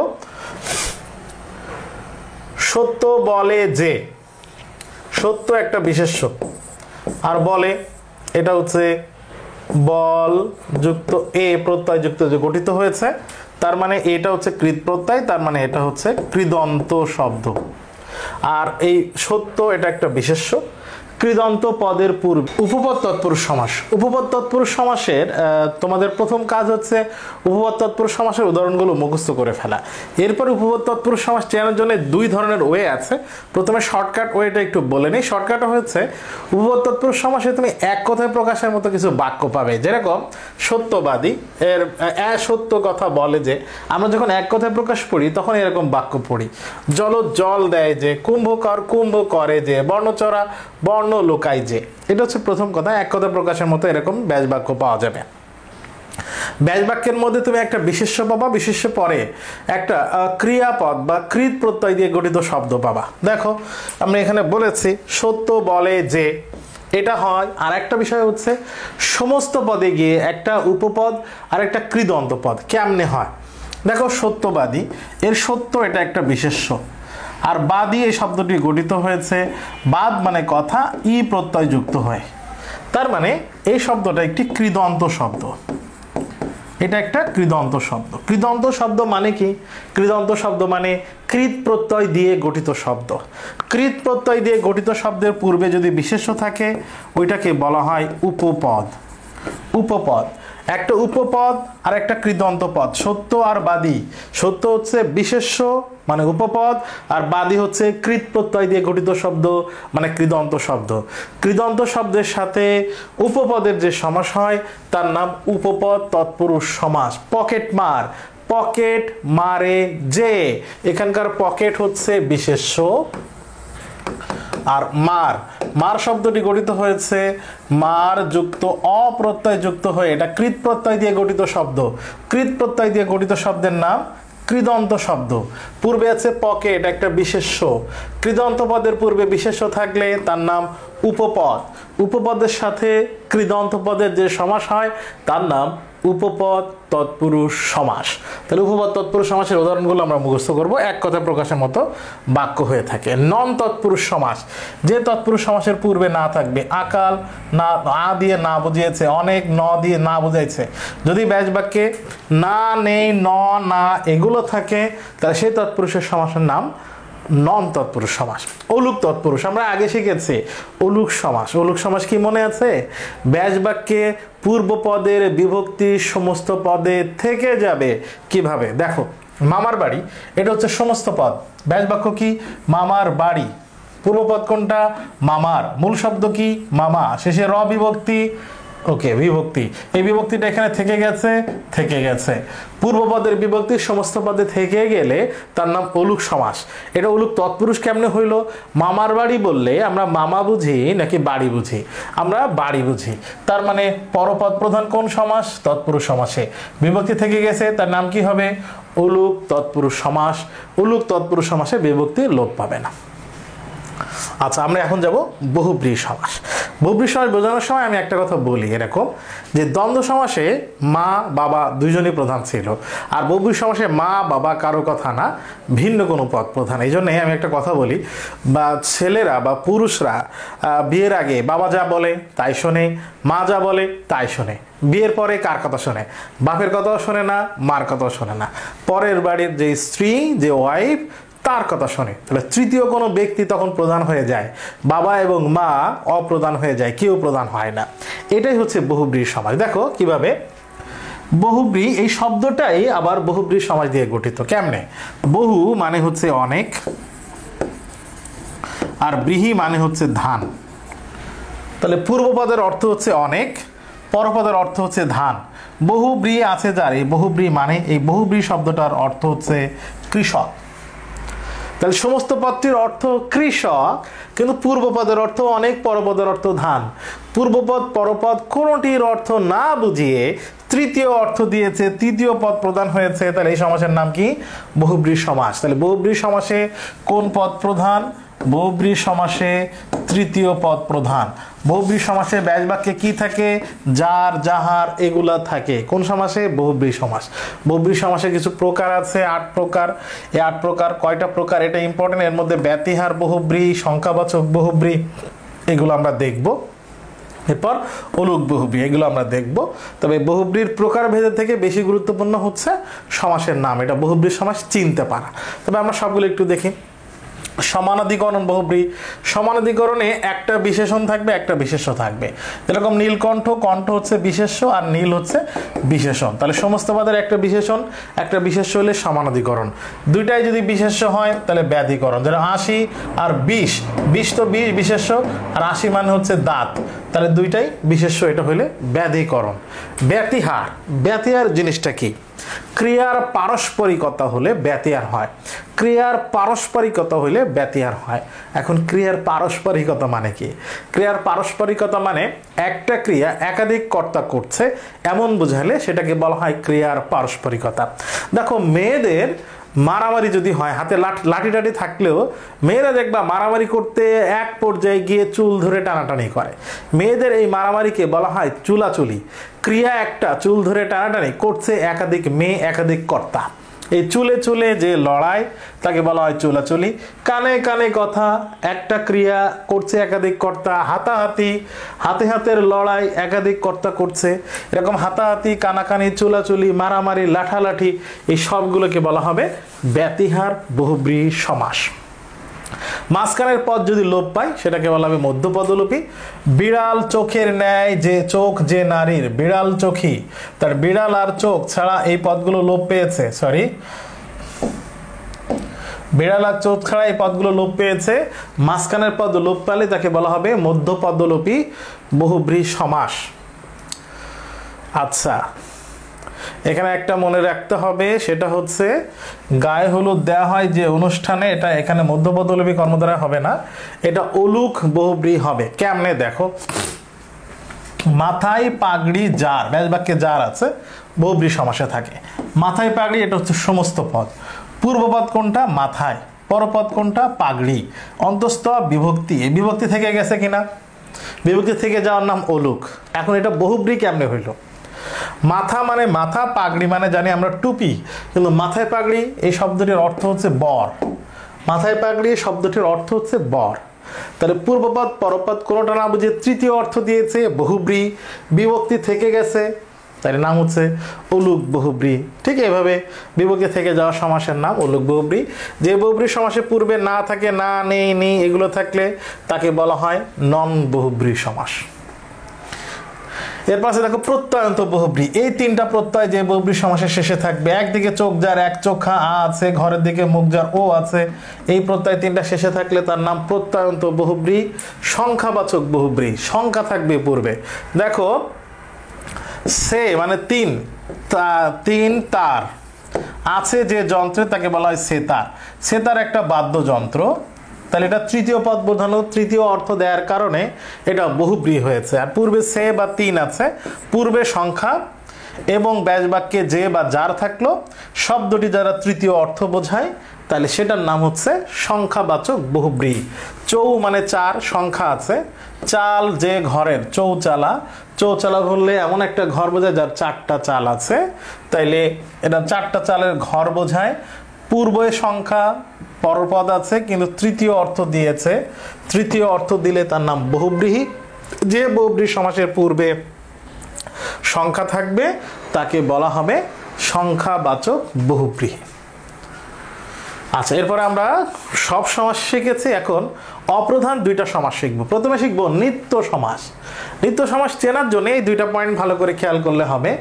এ ব্যাসবাক্য হয় না, এর কোনো ব্যাসবাক্য হবে না, মানে সমস্ত পদটাও যেরকম নিত্য আবদ্ধ, ব্যাসবাক্যটাও এরকম নিত্য আবদ্ধ, কিংবা তা করতে গেলে অন্য পদের সাহায্য নিতে হয়। আমরা যদি ব্যাসবাক্য করতে যাই তাহলে আমাকে বাইরের পদের সাহায্য লাগবে। কীরকম দেখো, আমি বলেছি আমি, তুমি, সে, এর মধ্যে সব আছে। দেশান্তর, অন্য দেশ, তাহলে দেশান্তর, দেশ যে অন্তর, এইভাবে আমরা ব্যাসবাক্য করতে পারবো না। অন্য দেশ, বাইরের পদের সাহায্য লাগছে। এটাও যেরকম ছোট, এটাও সেরকম ছোট, এরকম হইলে তার নাম নিত্য সমাস। দর্শন মাত্র, কেবল দর্শন, তাহলে ব্যাসবাক্য ছোট থাকবে, সমস্ত পদ ছোট থাকবে, বাইরের শব্দের সাহায্য ছাড়া ব্যাসবাক্য করা যাবে না, তার নাম নিত্য সমাস। মনে রাখার নিয়ম, বেশ কিছু শব্দ আছে। আমরা 92 জন কালসাপের কবলে পড়লাম, এখানে কালসাপ 92, আমরা সবগুলো নিত্য সমাস। পদের শেষে যদি মাত্র থাকে এটা নিত্য সমাস হয়, খুবই কমন, এটা মনে রাখতে হবে। পদের শেষে মাত্র থাকলে নিত্য সমাস হয়, এরকম নাম মাত্র, দর্শন মাত্র, তন্মাত্র, চাহিবা মাত্র। কিন্তু অতিমাত্র, এটা ঠিক দেখবা, আবার অতিমাত্র, মাত্রাকে অতিক্রান্ত, এটা কিন্তু অব্যয়ভাব সমাস, এটা নিত্য সমাস না। পদের শেষে যদি অন্তর থাকে, পদের শেষে অন্তর থাকলে সেটাও নিত্য সমাস হয়। দেশান্তর, যুগান্তর, কালান্তর, গ্রামান্তর, বাক্যান্তর, মতান্তর সব। কিন্তু তেপান্তর আবার নিত্য সমাস না। তেপান্তরের ব্যাসবাক্য কি? তিন প্রান্তের সমাহার, সমাহার আছে, পূর্বে সংখ্যা আছে, এটা আবার দ্বিগু সমাস। তাহলে শেষে মাত্র থাকলেই নিত্য, শেষে অন্তর থাকলেই নিত্য, কিন্তু অতিমাত্র আর তেপান্তর এই দুইটা ভিন্ন। এখন অপ্রধান সমাসের আর একটা জিনিসে যাব আমরা, প্রাদি সমাস। প্র, প্রতি, পরি, অনু, কু, উত, আর দুইটা আছে, কু আর উত। এই উপসর্গ যদি ব্যাসবাক্যের পূর্বে থাকে, সমস্ত পদে খুঁজে পাবা না, কিন্তু ব্যাসবাক্যের পূর্বে পাবা, সেটা হইলে তখন সেটা হবে প্রাদি সমাস। দেখো, প্রবচনের পূর্বে প্র আছে, অনুতাপের পূর্বে অনু আছে। ব্যাসবাক্য কি? প্র, যে, বচন। আমরা অব্যয়ভাব সমাসের পূর্বে এরকম অব্যয় পেয়েছিলাম, কিন্তু ব্যাসবাক্য করলে প্র, যে, বচন, অন্য কথা আসছিল, কিন্তু এখানে প্র আছে। অনু, যে, তাপ, অনু আছে পূর্বে, তাহলে ব্যাসবাক্যে ওই অব্যয়টায় হুবহু থেকে যাবে, আবার সমস্ত পদের পূর্বে অব্যয়টা থাকবে, এবং নির্দিষ্ট কয়েকটা উপসর্গ, সেগুলো আবার অব্যয়ভাব সমাসে তুমি পাবা না। প্র, প্রতি, পরি, অনু, কু আর উত, এই উপসর্গগুলো থাকলে সেটাকে প্রাদি সমাস বলে। আমরা সবগুলো সমাস শিখলাম। এখন সমাসের কিছু বিগত বছরের প্রশ্ন দেখি। হাট বাজার কোন অর্থে দ্বন্দ্ব? হাট বাজার, হাট এবং বাজার সমার্থ, একই রকম অর্থ দেয়। ব্যাসবাক্যের অপর নাম কি? ব্যাসবাক্যের অপর নাম বিগ্রহ বাক্য। পঙ্কজ কোন তৎপুরুষ সমাস নিষ্পন্ন? পঙ্কে, জন্মে, যা, পঙ্কজ, এটা উপপদ তৎপুরুষ সমাস। উপমান কর্মদ্বারায় সমাস কোনটি? উপমান। উপমান মানে শেষে বিশেষণ থাকবে। মুখচন্দ্র বিশেষ্য না। ক্রোধানল, শেষে অনল আছে, বিশেষ্য, এটা না। তুষার, শুভ্র, শুভ্র বিশেষণ, তাহলে উপমান। আর মন মাঝি, শেষে বিশেষ্য, আগে মন আছে, ক্রোধ আছে আগে, অধরা, তাহলে এই দুইটা কিন্তু রূপক, আর তুষার, শুভ্র উপমান। চিরসুখী এর ব্যাসবাক্য কি? চিরকাল ব্যাপিয়া সুখী, এটা দ্বিতীয় তৎপুরুষ, ব্যাপিয়া ব্যাপ্তি বোঝালে। কোনটি ঈষৎ অর্থে অব্যয়ভাব সমাস? আর রক্তিম, ঈষৎ রক্তিম। স্মৃতিসৌধ কোন সমাস? স্মৃতি রক্ষার্থে যে সৌধ, মধ্যপদলোপী কর্মধারায়। কোনটি রূপক কর্মধারায় সমাসের উদাহরণ নয়? কোনটি রূপক না? দেখো, ক্রোধানলের ক্রোধ আছে অধরা, মনমাঝির মন আছে অধরা, বিষাদ সিন্ধুর বিষাদ আছে অধরা। তুষার, শুভ্র, শুভ্র বিশেষণ, এটা উপমান কর্মধারায় সমাস, এটা রূপক না, এই জন্য এটা উত্তর। মন গড়া কোন সমাস? মন দ্বারা গড়া, তৃতীয় তৎপুরুষ। ৮০-২০ কোন বহুব্রীহি সমাসের উদাহরণ? ৮০-২০ ব্যাধিকরণ বহুব্রীহি, দুইটায় বিশেষ্য থাকলে তাকে বলা হয় ব্যাধিকরণ। হাসাহাসি, কানাকানি, লাথালাতি, মারামারি সব ব্যতি আর বহুব্রীহি সমাস। আচ্ছা, আমরা তাহলে সমাসের আলোচনা শেষ করলাম। আমরা এখন যাব মানব কল্যাণ প্রবন্ধের লেখক আবুল ফজলের লেখক পরিচিতি। বলেছি বোর্ড বইয়ে যতটুকু আছে অতটুকু পড়বে। এখানে কালার করে যেগুলো দেয়া আছে এগুলো ইম্পর্টেন্ট। বারবারই বলছি, লেখক বা কবি পরিচিতি থেকে ওই লেখক বা কবি যে ধরনের লেখা লিখতেন সেই জায়গাগুলো গুরুত্বপূর্ণ, ওনার সাহিত্যকর্ম গুরুত্বপূর্ণ, ওনার জন্মস্থান কোথায় জন্মগ্রহণ করেছেন। ছাত্র জীবনে উনি যুক্ত হন বুদ্ধির মুক্তি আন্দোলনে। আবুল ফজল বুদ্ধির মুক্তি আন্দোলনের একজন অন্যতম পথিকৃৎ ছিলেন। ওনার লেখায় আধুনিক সাম্প্রদায়িক জীবনবোধ, স্বদেশ ঐতিহ্যপ্রীতি, মানবতা, শুভবোধ তার লেখায় বিষয় ছিল। উপন্যাস, ওনার লেখা উপন্যাসগুলোর মধ্যে দেখো কিছু নাম। চৌচির এটা উপন্যাস, রাঙা প্রভাত এটা উপন্যাস। গল্প গ্রন্থের মধ্যে আছে আমরা দেখতে পাই মাটির পৃথিবী এটা গল্প, মৃতের আত্মহত্যা এটা হচ্ছে গল্প গ্রন্থ। প্রবন্ধের মধ্যে সাহিত্য সংস্কৃতি সাধনা, সাহিত্য সংস্কৃতি জীবন, সমাজ সাহিত্য রাষ্ট্র, মানবতন্ত্র। এই যে মানব কল্যাণ প্রবন্ধ আমরা এখন পড়বো এটা মানবতন্ত্র বন্ধ থেকে নেয়। ২১ মানে মাথা নত না করা, এগুলো হচ্ছে তার প্রবন্ধ গ্রন্থ। এরপর আছে দিনলিপি, রেখাচিত্র, দুর্দিনের দিনলিপি, এগুলো সব তার দিনলিপি। উনি বাংলা একাডেমি পুরস্কার পেয়েছিলেন। আমরা আবুল ফজল এবং মানব কল্যাণ প্রবন্ধ পড়ব, আমরা গুরুত্বপূর্ণ জায়গাগুলো দেখাবো এবং অনেকগুলো প্রশ্ন সলভ করব আজকে। আবুল ফজলের লেখা রাঙা প্রভাত কোন জাতীয় রচনা? এটা উপন্যাস। আজকের স্লাইডে মানব কল্যাণ প্রবন্ধের যতগুলো কোশ্চেন আছে এইগুলো যদি পারি ভালো করে, আশা করা যায় এখান থেকে প্রশ্ন কমন আসবে, যদি প্রশ্ন হয় এখান থেকে। মাটির পৃথিবী এটা একটা গল্প গ্রন্থ। সাহিত্যকৃতির জন্য আবুল ফজল কোন পুরস্কার পেয়েছিলেন? উনি বাংলা একাডেমি পুরস্কার পেয়েছেন। চৌচির কোন ধরনের রচনা? চৌচির একটা উপন্যাস। এরপর আমরা দেখি আবুল ফজলের পাঠ পরিচিতি এই মানব কল্যাণ প্রবন্ধের। মানব কল্যাণ এই প্রবন্ধটি যে বই থেকে নেওয়া হয়েছে সেটা হচ্ছে মানবতন্ত্র, এটা প্রবন্ধ গ্রন্থ, সেখান থেকে নেওয়া হয়েছে। এখানে লেখক মানব কল্যাণ এই ধারণাটা কি, সেটার গুরুত্ব কতটুকু সেই ব্যাপারে উনি চেষ্টা করেছেন। সাধারণভাবে অনেকে আমরা দুস্থ মানুষকে করুণাবশত দান খয়রাত করাকে মানব কল্যাণ মনে করি, কিন্তু লেখক মনে করেন এটাগুলো খুব সংকীর্ণ মনোভাব। আমাদের খুব ছোট লোকে, আমাদের মন ছোট, দান খয়রাত করেই মনে করি বিশাল করে ফেলছি। মানব কল্যাণ হলো কি? মানব কল্যাণ মানুষের সার্বিক মঙ্গলের প্রয়াস, এটা খুবই ইম্পর্টেন্ট, ভেরি ভেরি ইম্পর্টেন্ট। মানব কল্যাণের লক্ষ্য সকল অবমাননাকর অবস্থা থেকে মর্যাদাপূর্ণ অবস্থায় মানুষের উত্তরণ। দেখো, আমি একজনকে দান করছি, আমি বড় কাজ করে ফেলেছি, বিষয়টা এরকম না। আমার চেষ্টা থাকতে হবে তার এই অবস্থাটা উচ্চদান আমার সমান হোক এবং সে ফিল করুক যে আমি এবং সে সমান। এই মর্যাদাপূর্ণ অবস্থায় যদি তুমি উন্নত করতে পারো তাইলে মানব কল্যাণ হবে। বারবার শুধু দান করে যাবা আর নিজে হাম্বিতাম্বি করবা আর তার অবস্থা সেরকম থাকবে, সে মানসিকভাবে ছোট হয়ে থাকবে, এটা মানব কল্যাণ না। লেখক মনে করেন যে মুক্তিবুদ্ধির সহায়তায় পরিকল্পনা মাফিক পথে কল্যাণময় পৃথিবী রচনা করা সম্ভব। তাহলে কল্যাণময় পৃথিবী রচনা করতে হলে কি কি লাগবে? মুক্তি বুদ্ধির সহায়তা। আমি চিন্তা করব যেভাবে, এটা মুক্ত হতে হবে, স্বাধীন হতে হবে, আমার এই চিন্তা চেতনার বাধা কেউ দিতে পারবে না। আর পরিকল্পনা মাফিক পথ, আমি যদি প্ল্যান করে আগাই তাইলে মানব কল্যাণময় পৃথিবী রচনা করা সম্ভব। মানব কল্যাণ প্রবন্ধটি কোন গ্রন্থ থেকে রচিত? মানবতন্ত্র। মুক্তিবুদ্ধির সহায়তায় সুপরিকল্পিত পথে কোন পৃথিবী রচনা করা সম্ভব? কল্যাণময় পৃথিবী। মানব কল্যাণ কি? মানুষের সার্বিক মঙ্গলের প্রয়াস। অনেকে দুস্থ মানুষকে করুণাবশত দান খয়রাত করাকে মানব কল্যাণ বলে মনে করেন। কেন? তাদের মন ছোট, সংকীর্ণ মনোভাবের কারণে। মানব কল্যাণ প্রবন্ধের মূল কথা কি? নতুন দৃষ্টিকোণ থেকে সমস্যার মোকাবেলা না। বিজ্ঞানের অভাবনীয় আবিষ্কার না। মানব কল্যাণ ধারণাটির তাৎপর্য বিচার না। মর্যাদাপূর্ণ অবস্থায় মানুষের উত্তরণ, এটা হচ্ছে মানব কল্যাণের মূল কথা প্রবন্ধের। সকল অবমাননাকর অবস্থান থেকে মর্যাদাপূর্ণ অবস্থায় মানুষের উত্তরণ ঘটানো কিভাবে সম্ভব? এটা দান খয়রাতের পরিমাণ বৃদ্ধির মাধ্যমে, সেবাধর্মী সংস্থার বৃদ্ধির মাধ্যমে, মানুষের সার্বিক মঙ্গল সাধনের মাধ্যমে না, পারস্পরিক সংযোগ ও সহযোগিতার মাধ্যমে। সংকীর্ণ মনোভাবের পরিচয় বলতে প্রাবন্ধিক কোনটিকে নির্দেশ করেছেন? সংকীর্ণ মানে ছোট, সেটা কি? করুণাবশত দান খয়রাতকে সংকীর্ণ বলেছেন। এখন আমরা মানব কল্যাণ প্রবন্ধের মূল জায়গাগুলো দেখি। মূল জায়গাগুলো এখানে চলতি কথায় মানব কল্যাণকে আমরা সস্তা আর মামুলি বলি। মামুলি একটা আরবি শব্দ, মামুলি একটু আরবি শব্দ। এটা মনুষ্যত্ববোধ আর মানব মর্যাদা যাতে ক্ষুণ্ণ হয় উপরের হাত সবসময় নিচের হাত থেকে শ্রেষ্ঠ, এই কথা একটা বলেছে। দান বা ভিক্ষা গ্রহণকারী এটা হচ্ছে দীনতা, দীনতা মানে হচ্ছে তার দারিদ্র, এটা হচ্ছে তার এটা কি বলে দৈন্য দশা, তার কমতি। সর্ব অবয়বে কিভাবে প্রতিফলিত হয় তার বিভৎস দৃশ্য কার নজর পড়েছে। আমরা এই জায়গাগুলো দেখছি, আমি টোটাল লাইন বাই লাইন একটু দেখাচ্ছি না, তোমরা যে জায়গাগুলো এখানে আন্ডারলাইন করা আছে এই জায়গাগুলো গুরুত্ব দিয়ে পড়বে। তবে আমরা প্রশ্ন সলভ করব, তাইলে প্রবন্ধটা টোটাল পড়া হয়ে যাবে। আমাদের প্রচলিত ধারণা আর চলতি কথায় কোন কথাটি আমরা সস্তার মামুলি মনে করি, কোন কথাটা কি মানব সংস্থার মানব করছি, এই যে লেখা আছে দেখো, চলতি কথায় মানব কল্যাণ এই কথাটিকে আমরা সস্তার মামুলি মনে করছি, তাহলে এটা উত্তর হবে মানব কল্যাণ। এক মুষ্টি ভিক্ষা দেওয়াকে আমরা মানব কল্যাণ মনে করি কেন?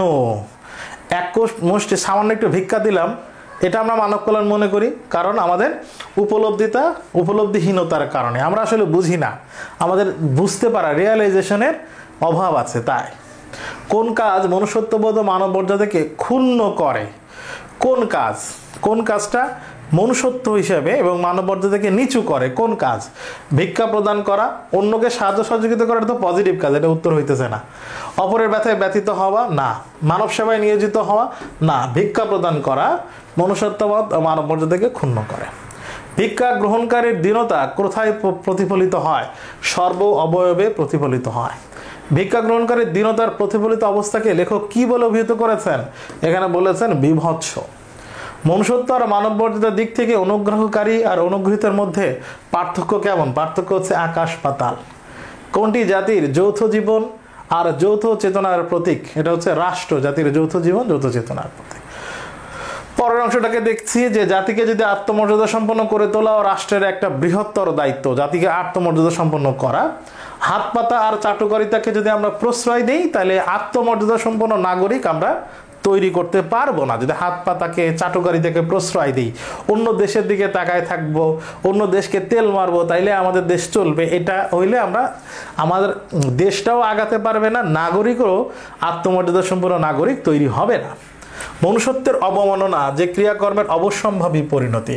মনুষ্যত্বের অবমাননা কি? এই যে দান খয়রাত বা দয়া করণ অবশ্যবত হয়ে যায়, তুমি দান করো, সেটা। মানব কল্যাণের উৎস কি? সোর্সটা কি? মানব কল্যাণ কোত্থেকে আসে? মানুষের মর্যাদাবোধ বৃদ্ধি আর মানবিক চেতনা বিকাশের মধ্যেই আমরা পাবো। নবীকে আমরা জানি একখানি কোড়ালের কথা বলেছেন, কোড়াল কিনে দিয়েছিলেন সাহায্য জীবিকা অবলম্বনের জন্য, ওই জীবিকাও রোজগার করো। তিনি লোকটিতে শুধু স্বাবলম্বনের পথ দেখেন নাই, রাসূলের একটা কথা এখানে নিয়ে এসেছেন আবুল ফজল, উনি একখানা কুড়াল দিয়েছেন যে তুমি কাজ করে খাও। এটাতে উনি ওই লোকটাকে শুধু স্বাবলম্বন শেখাননি, মর্যাদাবান কীভাবে হওয়া যায় সেটাও শিখিয়েছেন। আমরা এখন দেখি প্রশ্ন এই অংশের। মানব কল্যাণ প্রবন্ধ অনুসারে রাষ্ট্রের বৃহত্তর দায়িত্ব কোনটি? অর্থনৈতিক প্রবৃদ্ধি, জাতীয় রপ্তানি, জাতির আত্মমর্যাদা সম্পন্ন করে তোলা, এটা হচ্ছে রাষ্ট্রের বৃহত্তর দায়িত্ব। কখন রাষ্ট্র আত্মমর্যাদা সম্পন্ন নাগরিক সৃষ্টি করতে ব্যর্থ হবে? যখন চাটুকারিতাকে প্রশ্রয় দিবে, যখন হাত পাতা আর চাটুকারিতাকে প্রশ্রয় দিবে। মানব কল্যাণের উৎস মানুষের মর্যাদাবোধ বৃদ্ধি আর মানবিক চেতনা বিকাশের মধ্যে নিহত। কেন? এই যে দেখো, মনুষ্যত্বের অবমাননা যে ক্রিয়াকর্মের অবশ্যম্ভাবী পরিণতিকে কিছুতেই মানব কল্যাণ অভিহিত করা যায় না। মানব কল্যাণের উৎস মানুষের মর্যাদাবোধ বৃদ্ধি আর মানবিক চেতনা বিকাশের মধ্যে নিহত, এটা তাহলে আমরা বিকাশের মধ্যে নিহত কেন? অর্থনৈতিক মুক্তি, মনুষ্যত্ববোধ অর্জন, মানবতা অর্জন, মানুষের প্রকৃতি, মনুষ্যত্ববোধ অর্জন সম্ভব হয় বলে। করুণার বশবর্তী হয়ে দান খয়রাতের অবশ্যম্ভাবী পরিণতি কি? অবশ্যম্ভাবী পরিণতি হচ্ছে মনুষ্যত্বের অবমাননা। মানুষকে মানুষ হিসাবে দেখতে হবে, মানবিক বৃত্তি বিকাশের পথেই বেড়ে উঠতে হবে। আমরা যদি একজন মানুষকে মানুষ হিসেবে দেখতে পারি তাহলে আমাদের মানুষ হিসেবে যত বৈশিষ্ট্য আল্লাহ সৃষ্টিকর্তা দিয়ে পাঠিয়েছেন সেটা বৃদ্ধি পাবে। মানব কল্যাণের প্রাথমিক সোপান হচ্ছে এর ক্ষেত্রটা রচনা করা, এর অ্যাসপেক্ট বা এই পরিবেশ তৈরি করা, এটা হচ্ছে মানব কল্যাণের প্রথম স্টেজ। আমরা সমাজ আর সেই সোপান রচনা কে করবে? সমাজ আর রাষ্ট্র। সমাজ আর রাষ্ট্রের সাথে আর একটা জিনিস দায়িত্ব পালন করবে, সেটা হচ্ছে পরিবার। মানুষের ভবিষ্যৎ জীবনের সূচনা কোথায় হয়? পরিবারেই হয়। একটা গুরুত্বপূর্ণ কথা বলেছে দেখো, মানব কল্যাণ স্বয়ম্ভূ মানে যে নিজেই তৈরি করতে পারে, নিজেই করতে পারে, বিচ্ছিন্ন সম্পর্ক রহিত হতে পারে না। মানব কল্যাণ নিজে নিজে হবে না, এটা কোনো বিচ্ছিন্ন ঘটনা না, হঠাৎ করে হবে। এটা সম্পর্ক রহিত না, একটার সাথে আর একটা সম্পর্কযুক্ত। রহিত মানে না থাকা। তেমনি তার কল্যাণ ও সামগ্রিক সমাজের ভালো মন্দের সাথে সম্পর্কিত। এখানে একটা শব্দ ব্যবহার করা হয়েছে বাহবা, এটা একটা অব্যয় শব্দ এবং এটা ফার্সি অব্যয়। আমরা এখন মানুষ কি হিসাবে বেড়ে উঠতে হবে, মানুষকে মানুষ হিসেবে বেড়ে উঠতে হবে। মানুষকে কোন পথে বেড়ে উঠতে হবে? অর্থনৈতিক সমৃদ্ধি আনয়নের পথে, মানবিক বৃত্তি বিকাশের পথে, সামাজিক মূল্যবোধ বিকাশের পথে, রাজনৈতিক চেতনায়, মানবিক বৃত্তি বিকাশের পথে বেড়ে উঠতে হবে। মানব কল্যাণের প্রাথমিক স্বপন রচনার দায়িত্বটা কার?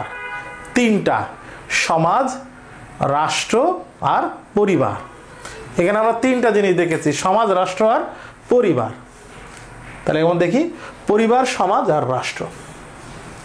লেখকের মতে মানব কল্যাণ কি হতে পারে না? স্বয়ম্ভু হতে পারে না। স্বয়ম্ভু বানানটা কিন্তু খুবই গুরুত্বপূর্ণ।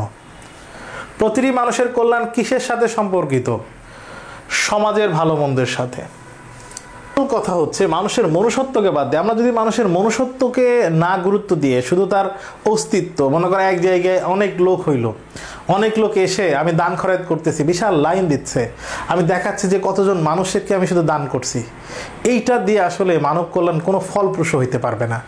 লোক কতজন আসছে এটা বড় কথা না, তার মানসিক মর্যাদা, তাকে আমি মানুষ হিসেবে দেখছি কিনা, মনুষ্যত্ব বোধ আমার ভিতরে আছে কিনা, তার কষ্ট, সে যে অভাবে আছে সেই কষ্টটা আমি অনুভব করতে পারছি কিনা, তাইলে সেটা হবে মানব কল্যাণ। এখন বলছে এরকম দৃশ্যকে আমরা চোখের সামনে দেখি না, আমরা ফেসবুকে দেখি, করোনার মধ্যে দেখেছি। এই কুৎসিত দৃশ্য দেখার জন্য আমাদেরকে বেশি দূরে যাইতে হবে না, আমাদের আশেপাশে আমরা দেখব। মানব কল্যাণ বলতে আমরা প্রধানত কি বুঝি? প্রধানত অন্তরায়। মানব কল্যাণের জন্য মানব কল্যাণ, এই যেটাকে আমরা মানব কল্যাণ বলছি, এটার বাধা হিসেবে আমরা প্রথমে দেখি রাষ্ট্র, জাতি, সম্প্রদায় এবং গোষ্ঠীগত চেতনা। আমরা রাষ্ট্র যেভাবে চিন্তা করি, আমরা মানুষ হিসেবে যেটা চিন্তা করি, আমাদের ওই চিন্তা যেটা ঢুকেই আছে, ওটাই হচ্ছে আমাদের মানব কল্যাণের প্রধান অন্তরায়।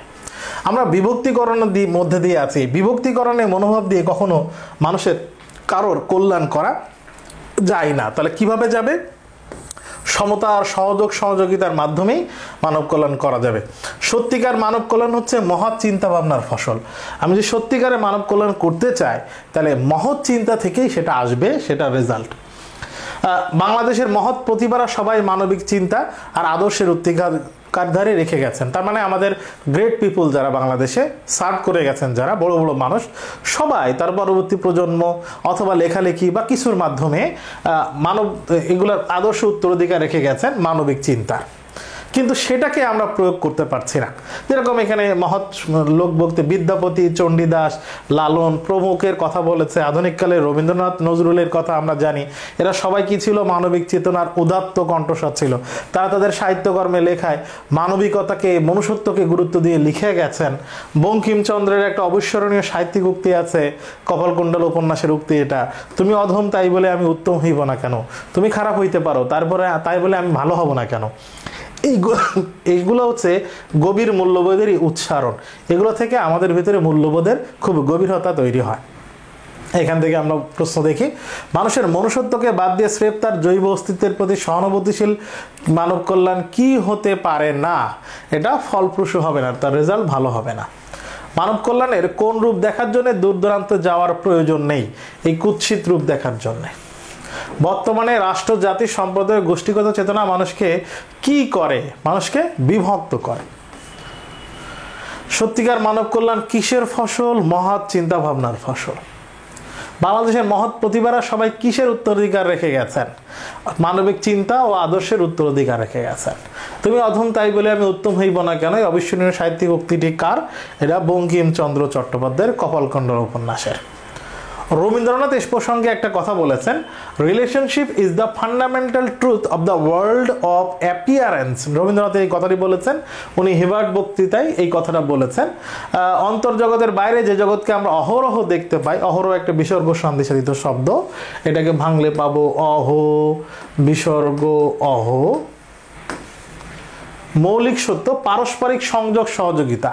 আমরা এর বাইরে যেটা দেখি, পারস্পরিক সংযোগ সহযোগিতা, এটাকেই বলা হয় রিলেশনশিপ, যেটা রবীন্দ্রনাথ বলেছেন। এই সংযোগ সম্পর্কের মাধ্যমে যদি অভাব ঘটে, তাহলে মানব কল্যাণ থাকবে না। স্রেফ কি হবে, এটা দেয়া নেওয়ার সম্পর্ক হয়ে যাবে। আমি কাউকে সাহায্য করছি, কাউকে কোনো কিছু দিয়ে সাহায্য করছি, হেল্প করছি, দান করছি, এটা দেয়া নেয় হয়ে যাবে যদি এটা আমি মনে না করি যে আমি ওকে সাহায্য করছি, ওর কাছ থেকে আমি কোনো না কোনোভাবে সাহায্য পাচ্ছি। এই পারস্পরিক সাহায্য সহযোগিতা না ভাবলে এটা স্রেফ দেয়া নেওয়া হয়ে যাবে। মানব কল্যাণ অলৌকিক না, এটা অবাস্তব কিছু না, এটা এক জাগতিক মানব ধর্ম। এটা পৃথিবীতে মানুষের সাথে মানুষের যে সম্পর্কের যে ধর্ম, সেটাকেই বলা হচ্ছে মানব কল্যাণ। এই মানব মর্যাদার একটা নাম বলেছে হিউম্যান ডিগনিটি। হিউম্যান ডিগনিটির সাথে মানব কল্যাণের সম্পর্ক অবিচ্ছেদ্য, মানে বিচ্ছেদ হবে না এমন, খুবই ওয়েল কানেক্টেড।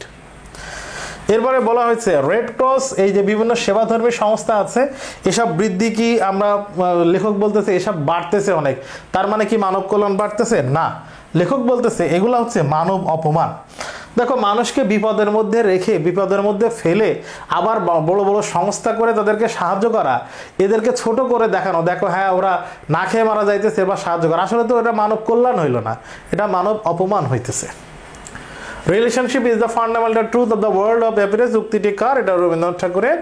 অন্তর্জগতের বাইরে যে জগৎকে আমরা অহরহ দেখতে পাই তার মৌলিক সত্য কি? পারস্পরিক সংযোগ সহযোগিতা, পারস্পরিক ভেদ বুদ্ধি, পারস্পরিক সমমর্মিতা, পারস্পরিক বৈষম্য জ্ঞান, এটা সংযোগ সহযোগিতা। হিউম্যান ডিগনিটি বলতে লেখক কোনটি বুঝিয়েছেন? মানব মর্যাদাকে বুঝিয়েছেন। মানব কল্যাণ মানব অপমানে পরিণত হয় কিভাবে? কিভাবে হবে? নিজের কর্মদোষে না। মানব কল্যাণ মানব অপমানে পরিণত হবে রেড ক্রসের মতো সেবাধর্মী সংস্থা বৃদ্ধি পাইলে। কালের বিবর্তনে এখন আমরা ট্রাইব বা গোষ্ঠীবদ্ধ না, মানে লেখক বলার চেষ্টা করছে যে আমরা ছোট্ট একটা গোষ্ঠী, ছোট্ট একটা কিছু মানুষ এখানে বাস করছি, বিষয়টা এরকম না। আমরা এখন বৃহত্তর মানবতার অংশ, মানে টোটাল গ্লোবালাইজেশনের যুগে আমরা এখন সবাই একসাথে একটা পরিবারের মতো, সারা বিশ্বের মানুষ।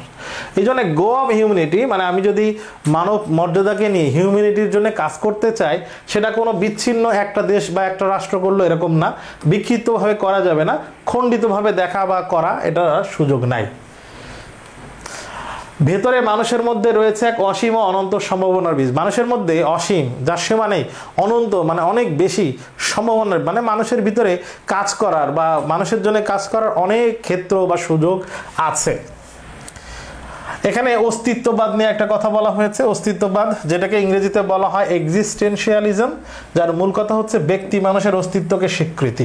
প্রত্যেক ব্যক্তি, প্রত্যেক মানুষের যে একটা অস্তিত্ব আছে, সমাজে তার একটা অবস্থান আছে, তার অ্যাকনলেজমেন্টটা হতে হবে, তাকে গুরুত্ব দিতে হবে যে সমাজের সেও একটা পার্ট। এটাই হচ্ছে অস্তিত্ববাদ। বল প্রয়োগ কিংবা সামরিক শাসন দিয়ে মানুষকে তাবেদার আর চাটুকার বানাতে পারা যায় না, প্রতিষ্ঠা করা যায় না মানব মর্যাদার আসনে। জোর করে আমি মানুষকে মর্যাদা দিচ্ছি, কথা বলতে না দিয়ে, সুযোগ না দিয়ে, এটা হতে পারে না। সামাজিক পরিণতি আছে, সব কর্মের একটা ব্যক্তিগত সম্পর্ক শুধু না, সব কাজেরই একটা সমাজে তার একটা রেজাল্ট দেখা যায়, অর্থাৎ সোশ্যাল কনসিকুয়েন্স আছে এটা, এবং সেটা অবিচ্ছিন্ন। এই সত্যটা অনেক সময় ভুলে থাকা হয়, বিশেষত যখন দৃষ্টি থাকে ঊর্ধ্ব দিকে। আমরা যখন উপরের দিকে দৃষ্টি দিই, উপরেই শুধু দেখি, যখন আমরা পরকালের কথায় ভাবি তখন এটা নাই যে আমরা প্রত্যেকটা কাজে যে সমাজে একটা রেজাল্ট পাবো, এটা আমরা ভুলে যাই। আমরা বর্তমানে কিসের অংশ? আমরা বৃহত্তর মানবতার অংশ। অস্তিত্ববাদের মূল কথা কি? অস্তিত্ববাদের মূল কথা হচ্ছে ব্যক্তি মানুষের অস্তিত্বকে স্বীকৃতি দান করা। অস্তিত্ববাদের ইংরেজি প্রতিশব্দ হচ্ছে এক্সিস্টেন্সিয়ালিজম, শেষেরটা এখানে বানান বলা আছে। সব রকম মানব কল্যাণ কর্মেরই কি রয়েছে? সামাজিক পরিণতি রয়েছে। সব রকম, এটা দুইবার আসছে। আমরা যদি শুধু সদিচ্ছা করলাম, আমার মনে খুব ইচ্ছা হইলো ভালো কিছু করার, এই সদিচ্ছা দিয়ে হবে না, সাধিত হবে না। আমাদের কাজে নেমে পড়তে হবে, অথবা আমাদের দৃষ্টিভঙ্গি পাল্টাতে হবে। আমরা সমস্যার মোকাবেলা করতে হবে নতুন দৃষ্টিকোণ থেকে, নতুন নতুন স্টাইলে সমস্যার মোকাবেলা করতে হবে। এবং সে পদ্ধতিতে কি থাকতে হবে? বৈজ্ঞানিক পদ্ধতি হতে হবে, রেশনাল এবং সুবুদ্ধির নিয়ন্ত্রিত। আমরা সবার প্রতি সম্মান ঠিক রেখে এবং সুন্দর বুদ্ধি দিয়ে বৈজ্ঞানিক পদ্ধতিতে যদি আগাই তাহলে হবে। এই মোকাবেলা করতে হবে সাহস আর বুদ্ধিমত্তা দিয়ে, ঝামেলা যদি আসে। আমাদের বিশ্বাস মুক্তিযুদ্ধের সহায়তায় সুপরিকল্পিত পথে কল্যাণময় পৃথিবী রচনা করা সম্ভব। এই বাক্যটা খুবই ইম্পর্টেন্ট। স্রেফ কি দ্বারা মানব কল্যাণ সাধিত হয় না? সদিচ্ছা দ্বারা। সমস্যার মোকাবেলা করতে হবে কিভাবে? নতুন দৃষ্টিকোণ থেকে। মুক্তিযুদ্ধের সহায়তায় সুপরিকল্পিত পথে কেমন পৃথিবী রচনা করা সম্ভব? কল্যাণময় পৃথিবী রচনা করা সম্ভব। জাতিকে আত্মমর্যাদা সম্পন্ন করে তোলা কার দায়িত্ব? রাষ্ট্রের দায়িত্ব। নিচের হাত দ্বারা কোনটি বোঝায়? নিচের হাত, যে হাতটা দান গ্রহণ করে, নিচের হাত দ্বারা সম্মানীয়, আত্মমর্যাদাহীন। দান বা ভিক্ষা গ্রহণকারীর মাঝে কোনটি প্রতিফলিত হয়? দীনতা। মনুষ্যত্ব আর মানব মর্যাদার দিক থেকে অনুগ্রহকারী আর অনুগ্রহিতের পার্থক্য আকাশ পাতাল। কোনটি জাতির যৌথ জীবন আর যৌথ চেতনার প্রতীক? রাষ্ট্র। এখন আমরা পড়ব তাহারই পরে মনে, সুফিয়া কামালের লেখা। আমরা জানি এটা একটা মানুষের ব্যক্তিক জীবনের শোকের একটা ঘটনা। কবিতে প্রকৃতিতে বসন্ত আসলে কবি বসন্তকে বরণ করে নেওয়ার জন্য কবিতা গান রচনা করেন, কিন্তু এবার উনি পাচ্ছেন না, কারণ ওনার স্বামীকে উনি হারিয়েছেন। সেই স্বামীকে হারানোর কষ্ট উনি সরাসরি বলতে না পেরে উনি বলছেন যে শীত যে চলে গেছে, শীতের রিক্ততার কথাই আমার মনে পড়ছে, বসন্তের কথা আমি মনে করতে পারছি না। এরকম একটা কবিতা সুফিয়া কামালের পৈতৃক নিবাস কুমিল্লায় একবার এসেছে। সুফিয়া কামালের উল্লেখযোগ্য গ্রন্থ হচ্ছে সাজের মায়া, মায়া কাজল, কেয়ার কাটা, উদাত্ত পৃথিবী। আমরা বলেছি জন্মস্থান আর সাহিত্য পরিচিতি, জন্ম মৃত্যু সাল গুরুত্বপূর্ণ না। সুফিয়া কামালের পৈতৃক নিবাস কুমিল্লায় এটা দেখবা এসেছে, বেশ কয়েকবার এসেছে। এই কবিতাটি মাসিক মোহাম্মদী নামক একটা পত্রিকায় প্রথম প্রকাশিত হয়েছিল। এখানে প্রকৃতি আর মানব মনের সম্পর্ক, প্রকৃতির সাথে মানুষের মনের যে একটা সম্পর্ক আছে সেই সম্পর্ক এখানে তুলে ধরা হয়েছে। সাধারণভাবে প্রকৃতির সৌন্দর্য, প্রকৃতির বাইরের রূপটা মানুষের মনের উপরে প্রভাব ফেলে। ঠিক সেরকম বসন্ত প্রকৃতির অপরূপ সৌন্দর্য কবি মনকে আনন্দ জাগাবে, তিনি তাকে ছন্দ সুরে ফুটিয়ে তুলবেন। কবি ভক্ত যারা আমরা কবিতার জন্য আশা করি, তারা তো সেটাই প্রত্যাশা করি। কিন্তু কবি যদি কোনোভাবে শোকে আচ্ছন্ন থাকেন, বেদনায় ভরা থাকেন, তার সমস্ত সৌন্দর্য প্রকৃতি সামনে আসলেও তার সেটা ভালো লাগবে না। এই কবিতায় কবির ব্যক্তি জীবনের দুঃখময় ঘটনার ছায়াপথ ঘটেছে। পার্সোনালি স্বামীকে হারিয়ে উনি প্রকৃতির সৌন্দর্যকে গ্রহণ করতে পারছেন না। ব্যক্তি জীবনের দুঃখের ঘটনার ছায়া আমরা এই কবিতায় দেখতে পাই। ওনার উৎসাহদাতা স্বামী সৈয়দ নেয়াল হোসেন মারা যাওয়াতে এই কাহিনীটা ঘটে। কাব্য সাধনার বেলায় গিয়ে কবি রিক্ততার হাহাকারে বসে আছেন স্বামী হারিয়ে। এই জন্য কবিতাকে আচ্ছন্ন করে রেখেছে বিষাদময় রিক্ততার সুর। কবিকে ওই বিষাদের রিক্ততা, হারানো শূন্যতার যে সুর তাকে ঘিরে রেখেছে। কবি উদাসীন হয়ে আছেন, যদিও বসন্ত এসেছে।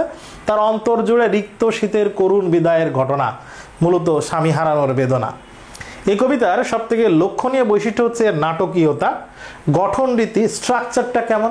এই কবিতার স্ট্রাকচারে আমরা দেখতে পাই যে কবির ভক্তরা কবিকে প্রশ্ন করছে। এই স্ট্রাকচারকে বলা হয় সংলাপ নির্ভর রচনা।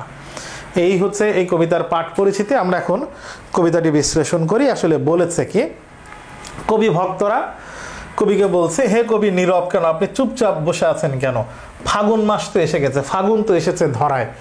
বসন্তে বরিয়া মানে বসন্তকে বরণ করে তুলে লবে মানে নিবে, নাকি তব বন্দনায়, তব মানে তোমার, বন্দনা মানে প্রশংসায়। কবি ভক্তরা বলছে, বসন্তকে বন্দনা করে তোমার কবিতায় তুমি কি নিবে না? কহিল সে স্নিগ্ধ আঁকি তুলে। এই পর্যন্ত কবির ভক্তরা বলতেছে। তখন উৎসুক চাহনি, কি বলতেছে কবি ভক্তরা, একটু চোখটা খুলে মেলে তাকায় দেখছে। স্নিগ্ধ আঁকি বলতে উৎসুক চাহনি। বলতেছে দক্ষিণ গোয়ার দক্ষিণ দিক থেকে কি বাতাস আসা শুরু করেছে? বাতাবি নেবুতে কি ফুল ফুটেছে? আমের মুকুল কি দেখা যাচ্ছে? দক্ষিণা মানে দক্ষিণ দিকে, সমীর মানে বাতাস, দক্ষিণা বাতাস ওই আমের মুকুলে আর নেবুর ফুলের গন্ধে হয়েছে অধীর আকুল। মানে আমের মুকুল আর নেবু ফুলের গন্ধে কি দক্ষিণ দিকের বাতাস ভরে গেছে? তারা কি আকৃষ্ট হয়ে আছে? এখনো দেখনি তুমি কহিলাম। কবি ভক্ত বলতেছে, এখনো দেখনি তুমি, কেন কবি আজ এমন উন্মনা? তুমি উদাসীন হয়ে আছো কেন আজকে এরকম? কোথা তব মানে তোমার নবপুষ্প সাজ, নতুন পুষ্পের মাধ্যমে নবপুষ্প সাজ মানে বসন্তে নতুন পুষ্প ফুল ফুটছে, সেটাকে সাদরে গ্রহণ করে নেয়। আর সে সাজসজ্জা তোমার আজকে কোথায়? কইল সে সুদূরে চাহিয়া। প্রথমে চোখ তুলে তাকাইছে ইন্টারেস্টেড হয়ে, এরপর দূরের দিকে তাকায়, এরকম উদাসীন ভাবে তাকায়। অলখের পাথার বাইয়া, দূর সাগর সমুদ্রের অনেক দূরের দিকে তাকিয়ে তরিতার এসেছে কি? বসন্তের তরি মানে আগমন কি হয়েছে? এখানে তরি আসা মানে আগমন ঘটা। বেজেছে কি আগমনী গান?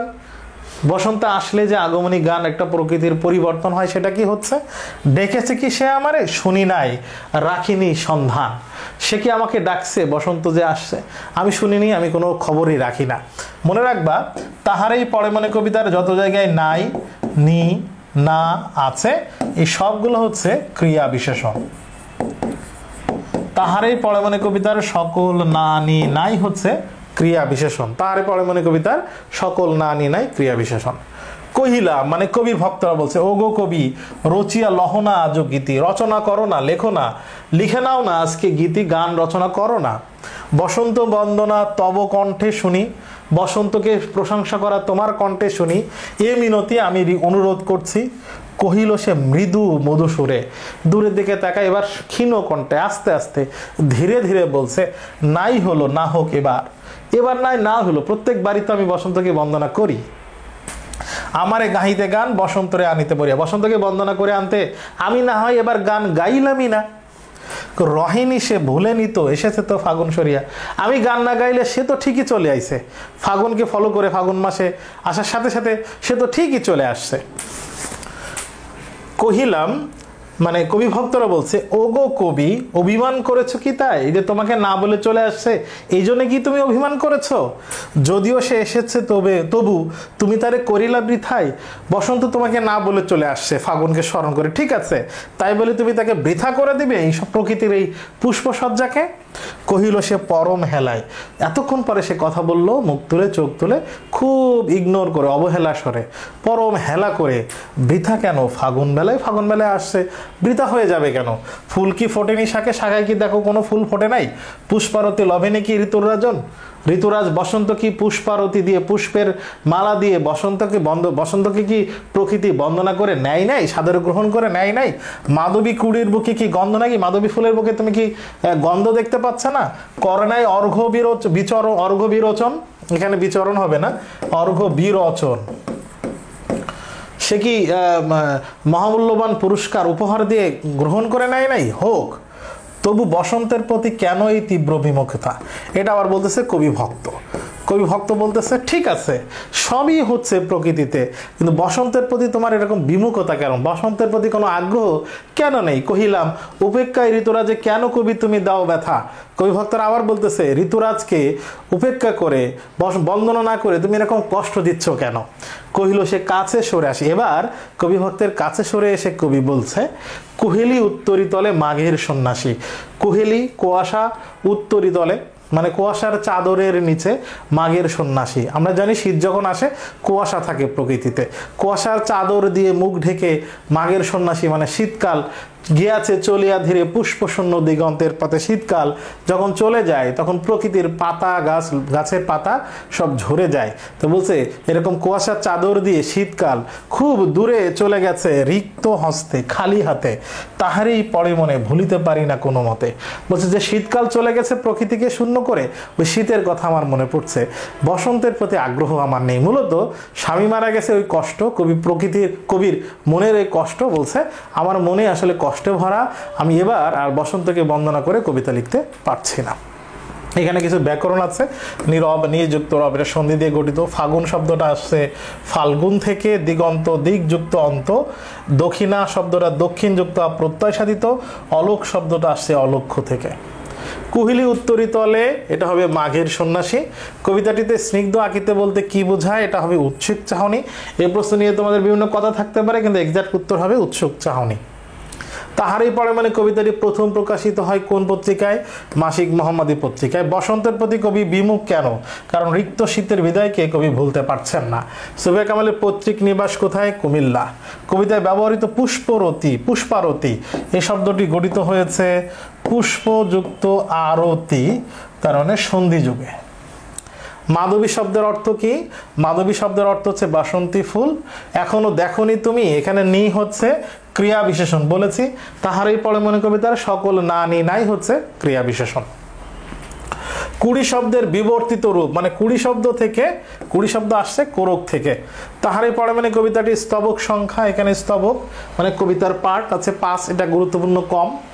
গঠন রীতির দিক থেকে তাহারই পরে মানে সংলাপ নির্ভর। দিগন্তের পথে চলে গিয়েছে কে? মাঘের সন্ন্যাসী। কত সালে প্রকাশিত? 1935। কোন ছন্দে রচিত? এটা অক্ষরবৃত্ত ছন্দে রচিত। এইটাই ছিল আজকের ক্লাস। তোমাদের সবার প্রতি শুভকামনা থাকলো। তোমরা বাংলার প্রস্তুতি যেভাবে নিয়ে যাচ্ছ সেভাবে এগিয়ে যাও, সামনে নিশ্চিত কোনো ভালো ভবিষ্যৎ তোমাদের জন্য অপেক্ষা করছে। দেখা হচ্ছে নেক্সট ক্লাসে। আসসালামু আলাইকুম।